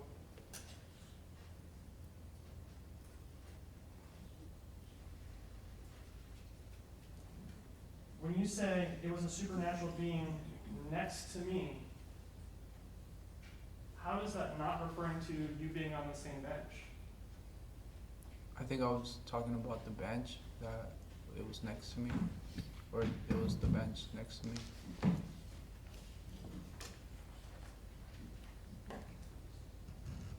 Back on the overhead projector, people's points that are 2D. So the bench that you're talking about is 50 feet away. That's next to you? Yeah.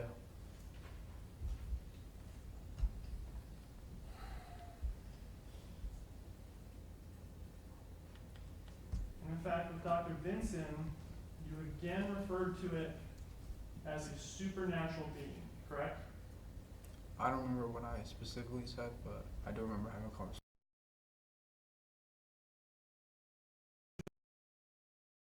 I don't remember. Specifically, did you ask or tell her, I thought it was a supernatural being? I don't remember. Mr. Dominguez, can I have you maybe pull up that mic a little bit? See how this it's flexible like that? Yeah. Just turn it up a little bit, but capture it better. Okay. Yeah. Thank you. Yeah, that's good. Yeah. And so, your testimony today is that you, or perhaps yesterday, is that you saw this shadow 50 feet away and then ran at it, and then you blanked out, right? Yes, I don't remember how far it was, but I do remember seeing it. And this reference to running towards it, you didn't mention that to Dr. Weiner, Dr. Ree, or Dr. Vinson, correct?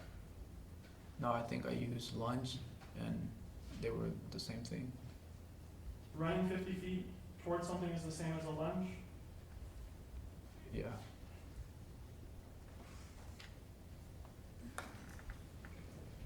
Now, a supernatural being, does it have limbs?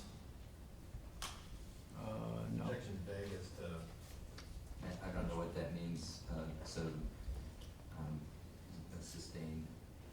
This figure that you saw, David Breaux, did you see that he had limbs? No. Did you see that he had a head, No. legs, No. hands, No. human features? Just like towards the end. And he didn't make any gestures at you, correct? No. He didn't threaten you? No. He didn't laugh at you? No. He didn't look at you? No. So when you were running towards him, you were in a hurry, right? You were going as fast as you could? I don't think it was as fast as I could, but I was sprinting. Okay, so you're going at a fast speed. Yes. And when you got to him, why'd you take off his blanket? I don't remember taking off his blanket. Do shadows wear blankets? No. So if he was a shadow, there would have been no need to take off the blanket before you started stabbing him, correct? I don't remember taking off the blanket. Well, do you remember the photographs of the blanket on the ground? Yes. And you remember the blanket being displayed in court? Yes. And then how the blanket had no knife marks in it? Yes. And so if David Breaux is sleeping on the bench and he has a blanket, and you're stabbing him, that should have knife holes in it unless it was removed, correct? Objection, speculation, argument, and sustained.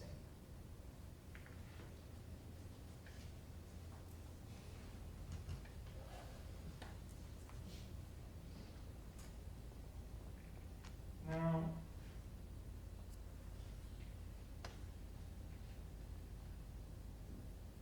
you stabbed David over 30 times, correct? I don't remember that. And when David was on the bench and you started stabbing him, he fell to the ground, right? I don't remember that. And while he's down on the ground, you kept stabbing him, right? I don't remember.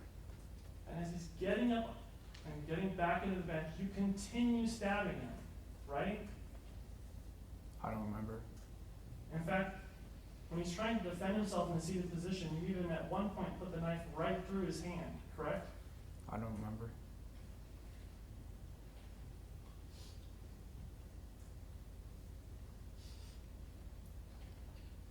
Do you remember being angry?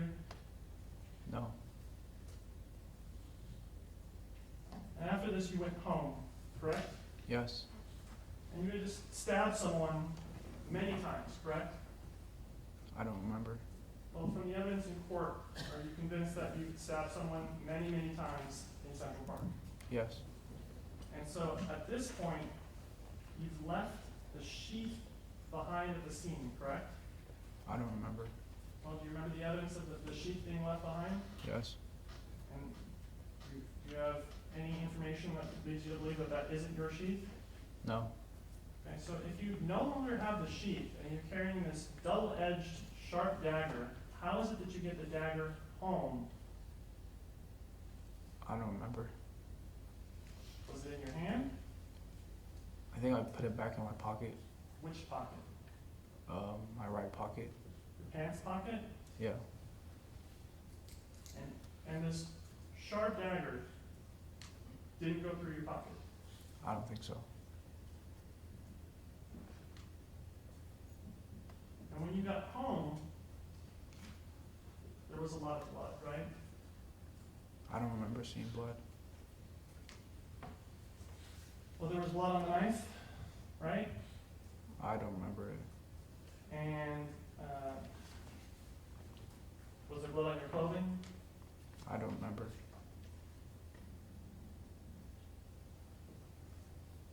And the morning after you killed David Breaux, shortly before 5 in the morning, you powered your phone back on. Do you remember that? No, I don't. So at close to 5 in the morning, you were still awake. It's not like you went right to bed, right? I don't remember.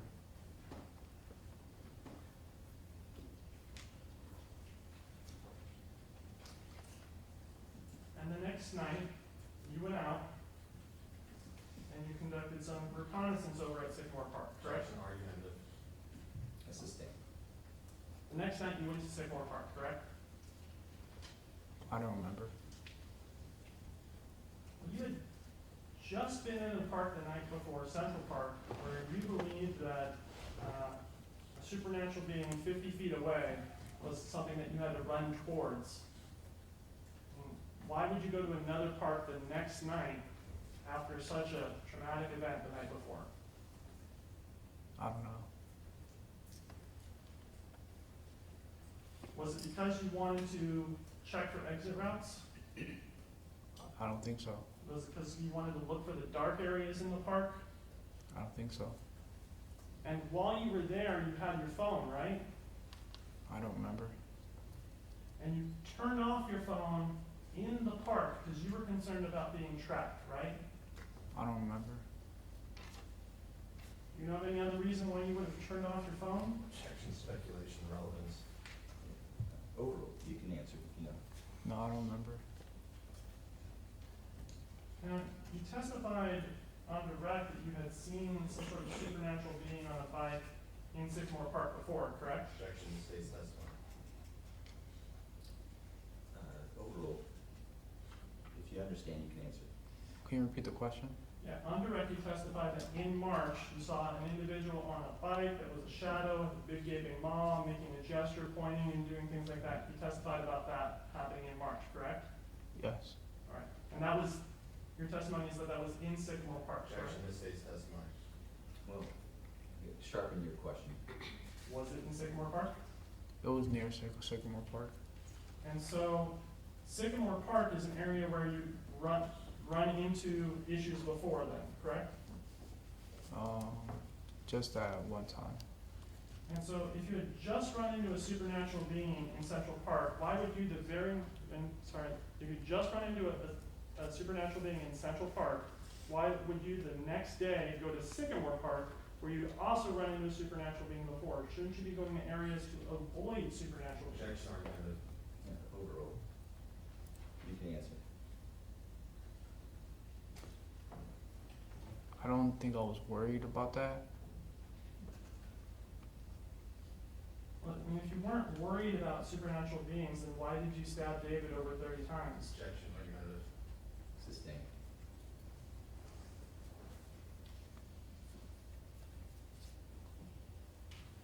So, you talked about being in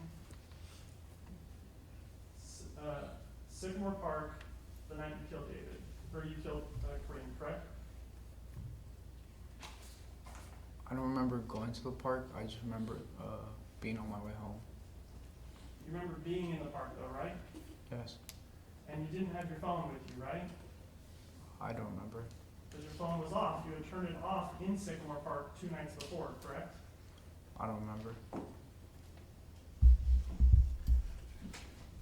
And you didn't have your phone with you because you didn't want to be tracked, correct? No, I never thought about being tracked on my phone. Well, you like music, right? Yes. And you listen to music? Yes. And in fact, you've testified that music helps you with your mental issues, correct? Yes. And so bringing your source of music would be something that you would want to do if you're going out to deal with what you say are whispers, correct? Yes. And so if you're going out to deal with whispers and music helps and you have a source of music on your phone, why not bring your phone? I would sometimes just forget it. I would kind of just leave the house. But this time it wasn't just that you forgot it, it wasn't even on, correct? Objection hasn't answered. Overall, you can answer again. I don't remember turning my phone off or on. And you testified on direct about seeing Karim in the park. Do you remember that? I remember seeing a shadow shapeshifter coming towards me. And on direct, you described this as a shadow with an open mouth and a gaping maw, correct? Gaping what? An open mouth, but there was a void there, right? Yeah. And then it was gesturing, pointing, and making some kind of arm gesture, correct? Yes. Making fun of you? Yes. Laughing at you? I thought so, yes. And you've talked to Dr. Benson, Dr. Weiner, and Dr. Ree about this as well, correct? Yes. And in those, you didn't use the word shadow at all, correct? I don't remember what I specifically told them. You only said supernatural being, correct? I don't remember what I specifically told them. Do you have any reason to doubt that you told Dr. Benson, Dr. Weiner, and Dr. Ree supernatural being and not shadow? Objection, speculation, asked and answered. Overall. No. And this distinction between a shadow and a supernatural being is important, right? Yeah, I think they were the same thing.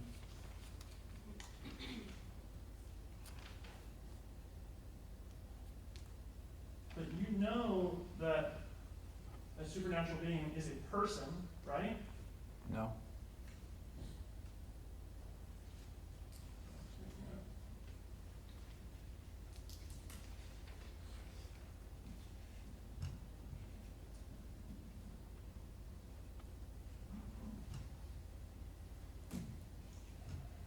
And so, you don't like being laughed at, right? No. Makes you angry, correct? Not angry, but more like upset or like questioning why they would laugh at me. I mean, previously when someone was making comments about you or making fun of you, saying that you're a funny guy, you physically assaulted them, right? I don't remember it being physical, but I did confront them. And so when you see Karim and you perceive him as laughing at you, that made you angry, right? I don't remember being angry. And you come to Sycamore Park with your knife, right? Yes. And you came there because you were looking for someone to kill, correct? No. And that's why you picked Karim out of all the people in the world to be the one who killed, because you thought that he was laughing at you and you decided that he was your target, correct? No. If you weren't there to kill somebody, why did you bring the knife? I would use it to carve, or I would throw it to a tree to see if it would stick. You don't have it sheathed to the knife at this point, right? Correct. So how are you carrying this knife as an everyday object if you no longer have a sheath for it? I think I would just put it in my pocket. Now, when you go out to do things like run errands or perform tasks, do you bring the items that you need for those events? Yes. So for example, you talked about you used to have a car, right? Yeah. And if you were going to drive your car, you would bring keys with you, correct? Yes. And you talked about going to the store and doing shopping, right? Yes. And if you're going to the store, you would bring a wallet or cash with you, right? Yes. And if you're going out to clear your head and maybe listen to music, you would bring a phone with you, correct? Yes. Okay, but the only thing that you brought with you is a knife, correct? Yes. And that's because your plan was that you were going to use the knife on a person, correct? No. Because it was no longer just an everyday object that you could keep in your pocket like a phone or a wallet or keys. It was a dagger without a sheath that you had to be careful when you were carrying around. Correct? I don't remember being careful. I just remember putting it in my pocket and just having it there. Right, but like if you reached in your pocket and grabbed a sharp dagger, you'd cut your hand, correct? No, not really. Is the dagger not sharp? Yes. And so does touching sharp things cut you? Yes. Okay, so if you touch the sharp thing in your pocket, you would get cut, right? Yeah, if you touched it. Right, and so you would have to be careful with this object so that you don't cut yourself, correct? Yes. And in fact, you got to be careful with it because it's got a sharp tip that it could go right through your pants and cut your pants open, correct? Yes. And so it's no longer an everyday object like phone, wallet, or keys that you can carry around. It is requiring special consideration, special precautions so that you don't cut your pocket or cut your hand, right? Yes. And so you talked about seeing Karim and seeing that he's laughing at you and that you stepped into his way. Why did you do that?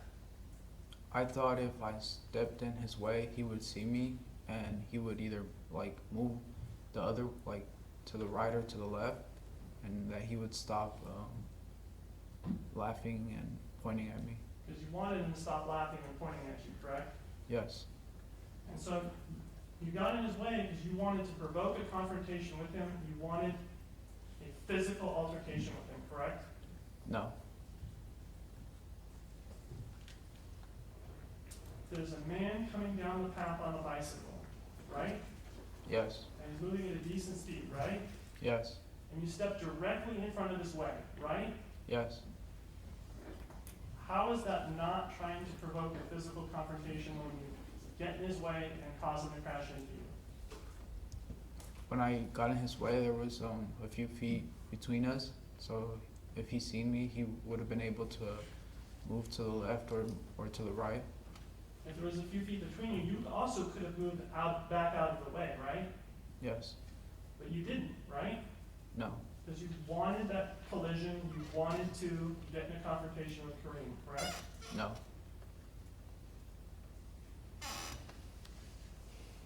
And once you collided with Karim, you started stabbing him, correct? I don't remember stabbing him. You don't remember stabbing him over 50 times? No. Do you remember thinking that you wanted to get away? I remember being scared of, because there was a light that was coming my way, and I thought it was the shadow shapeshifter, so I got scared and took the bike and went away.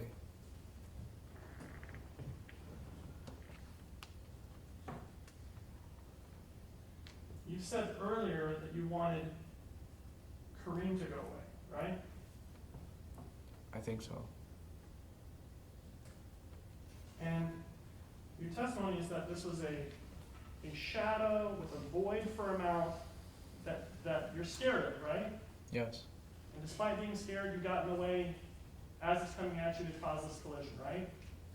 I didn't want to cause a collision. I just wanted him to stop what he was doing. But if you're scared of him, why do you want him to stop? Because I didn't like, or I wanted him to stop because it just didn't really like, I felt bad that he was making fun of me. Because you're angry. Not angry, but more scared. And when you testified about being scared of a bicyclist earlier, you just let that person go on by, right? No, I turned away. I turned left. I turned away from the bicyclist. No physical confrontation, right? No. They didn't follow you, chase you, anything like that, right? No. And so you had that same option here where you could have turned and moved somewhere else, gone somewhere else, avoided it, right? Not really. I was in the bike path. You were in the bike path and then you intentionally stepped in their way, right? Ask and answer. If you're scared of this shadow, why not just leave? Step off the bike path, do anything other than get in their way and force a confrontation. Because at that time in my mind, I thought if I got in his way, he would recognize me and he would either stop what he was doing or he would move to a different side so he could keep on going. And what he was doing that you wanted him to stop was laughing at you, correct? Yes. Because he was making fun of you. I thought so, yes. And you remember lunging at Karim, right? Yes. And you had the knife with you, correct? I don't remember having the knife with me.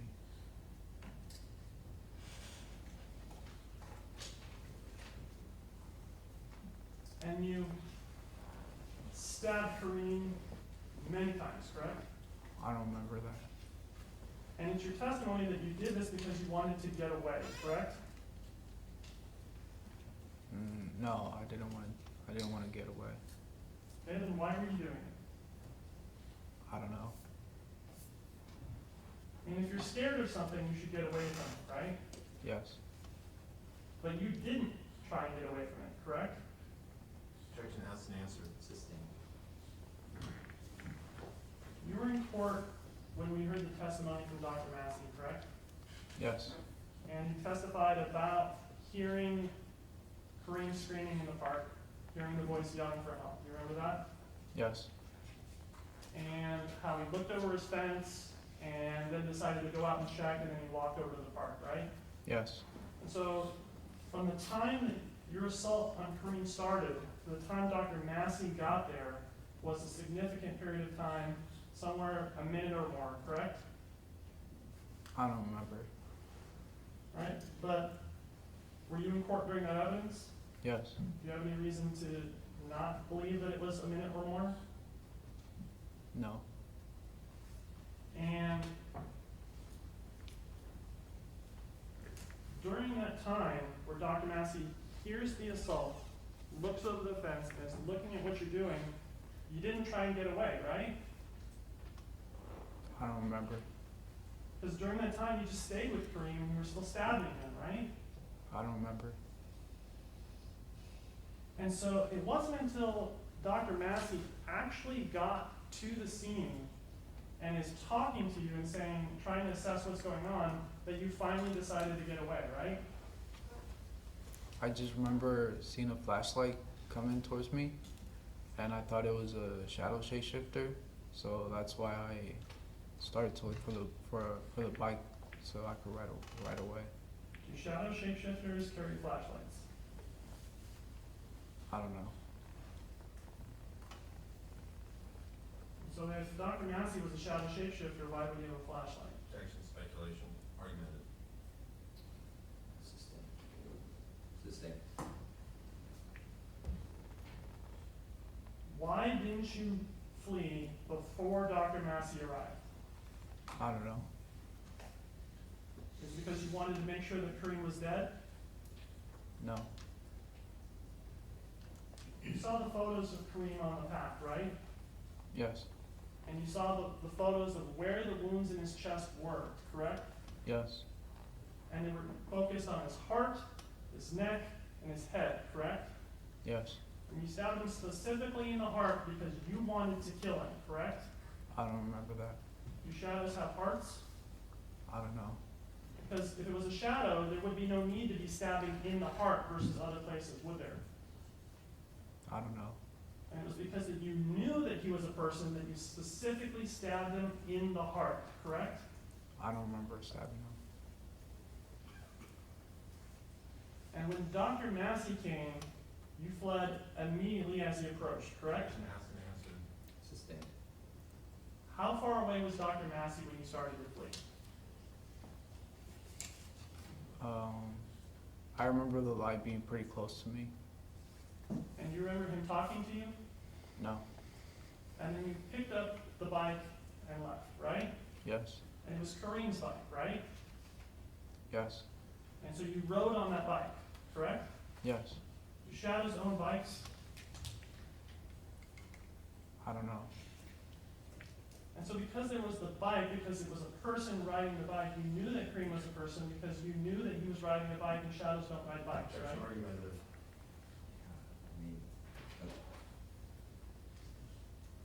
I rephrase. The fact that Karim was on a bike told you that he was a person, correct? No. In fact, we were talking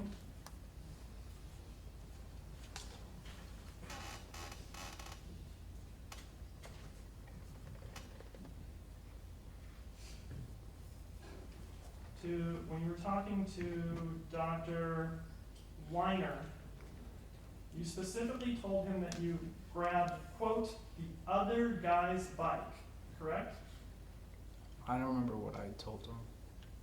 And other guy refers to a human, correct? Yes. And guy specifically refers to a human male, correct? Yeah. And Karim was a human male, correct? Yes. So when you say that you grabbed the other guy's bike, you know that it's a human male's bike that you are taking, correct? I think at that time I knew what happened, so I think that's why I said that I grabbed the other guy's bike. And as you're fleeing from Dr. Massey, you turn back and you speak with him, right? No. You say to him something to the effect of, "What do you want, man? Leave me alone." I don't remember that. Do you remember Dr. Massey's testimony on that point? Yes. Do you know of anything that would have hindered Dr. Massey's ability to hear you say that? Like, was there loud noises like a train or anything else that would have impaired his ability to hear what you were saying? No. And when you told him that you used the word man, correct? I don't remember that. Because a man is a person, correct? Yes. So you knew Dr. Massey was a person at the time that you were addressing him when you were saying, what do you want, man? Leave me alone. You're saying, what do you want, person? Leave me alone. Overruled, you can answer. No. And then you rode your bicycle and you went over the bridge and then you went down to Crystal Grove, correct? I just remember leaving the bike on the bush and running back towards the footbridge. And there was a lot of blood, right? I don't remember seeing any blood.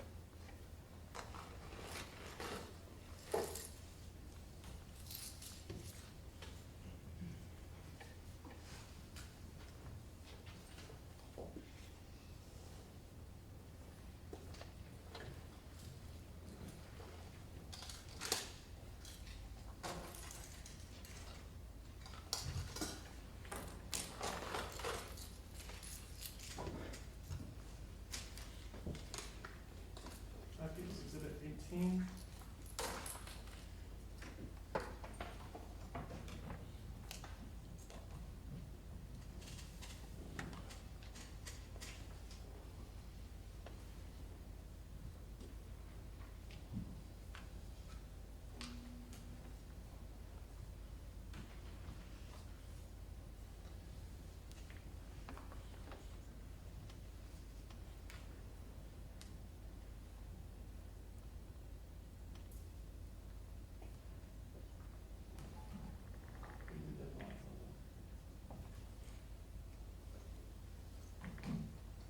Are you able to see this, sir? Yes. This is where you left Karim's bike? I just remember it being by a bush. Why here? I don't know. During the other two stabbings, you rode your bike, correct? Yes.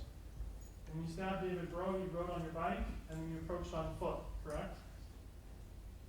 I just remember being at the bench. And then you approached him on foot, right? Yes.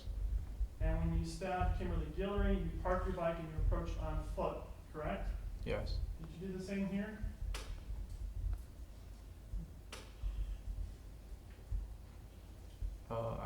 I just remember going home, walking. Why did you stick the bike here? Why did you abandon Karim's bike here? If you wanted to get back home and you were already on a bike, why not just ride his bike back home? Objection, this state's testimony. Overruled. I don't know. If you were trying to get back home and you were already on a bike, you could get home faster on a bike, correct? Yes.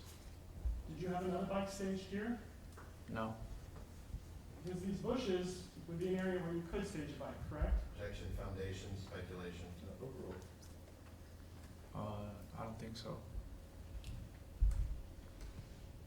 And so when you stop the bike here, ask about the blood.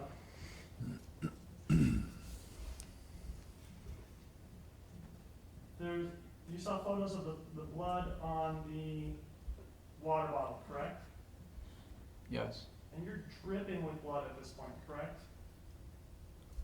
I wasn't aware of it.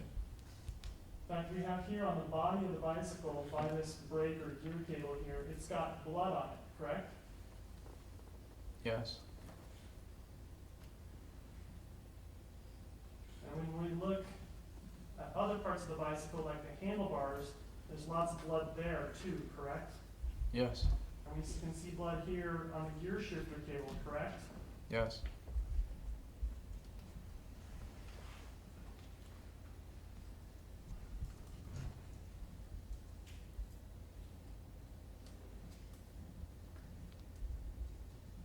And there's blood on the water bottle, correct? Yes. Why did you handle the water bottle? I don't know. So this is Karim's bicycle. Where was the water bottle? I don't remember. And so you left there, and there was blood dripping from you, correct?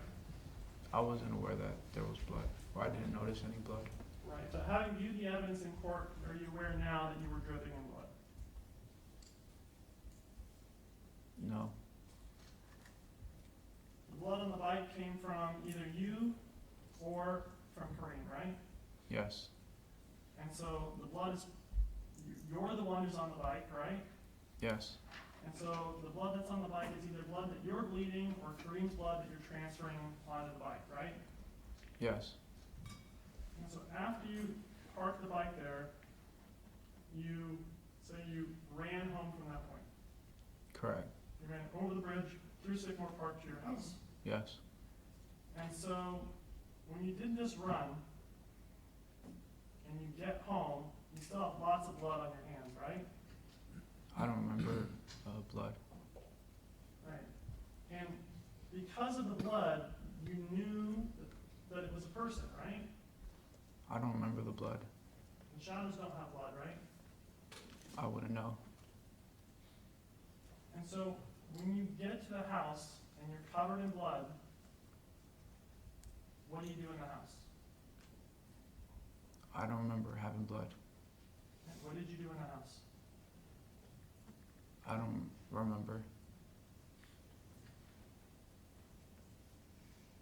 Well, after you stabbed David, you went back to the house and played on your guitar, correct?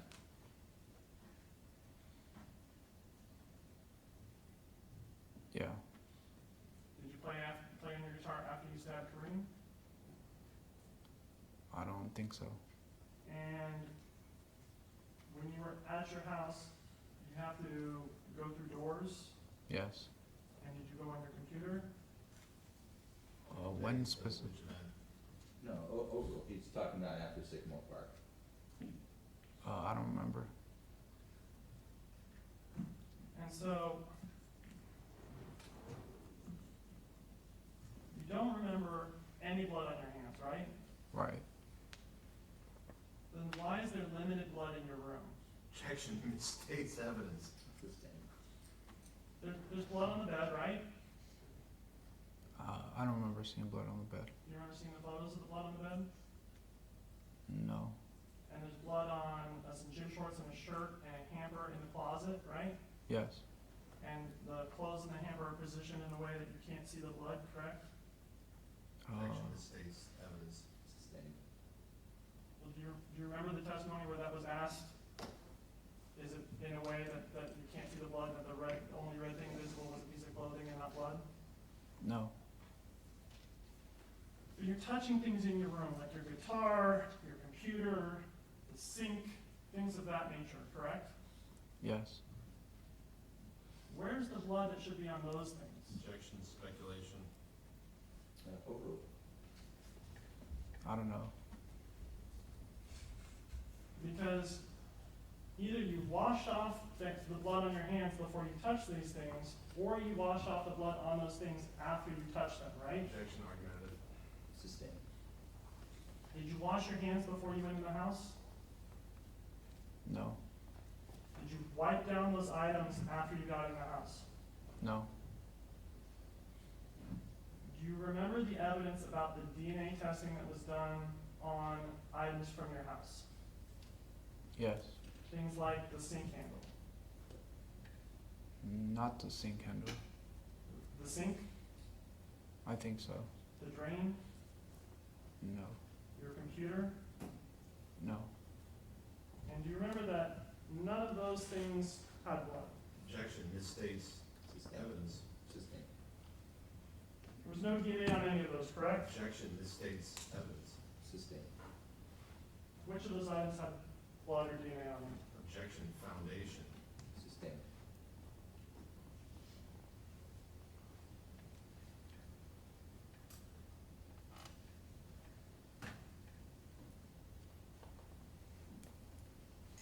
I have here People's 101. I'm going to show you two photos.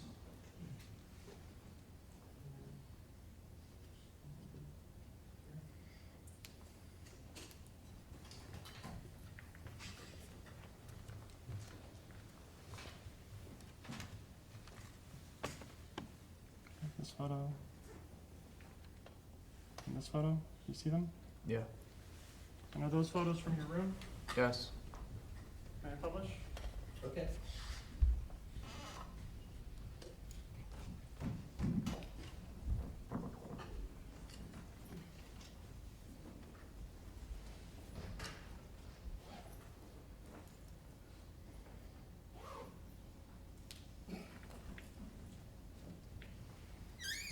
Okay, so if you didn't wash your hands before you came into the house, what items did you touch in the house? I don't remember. So this is your room with your guitar, correct? Yes. And if we zoom into the guitar, does there appear to be any blood on any part of the guitar? No. And you have two guitars, correct? Yes.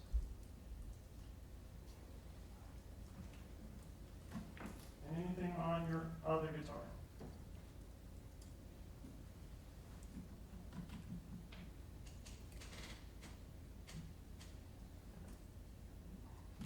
This is photo 86. You see the second guitar? Yes. Is that your guitar? Yes. You zoom in, any blood on the guitar? No. And this white netting that's there right next to your guitars, no blood on that? No. And no blood on your computer? Objection, misstates the evidence. What's his name?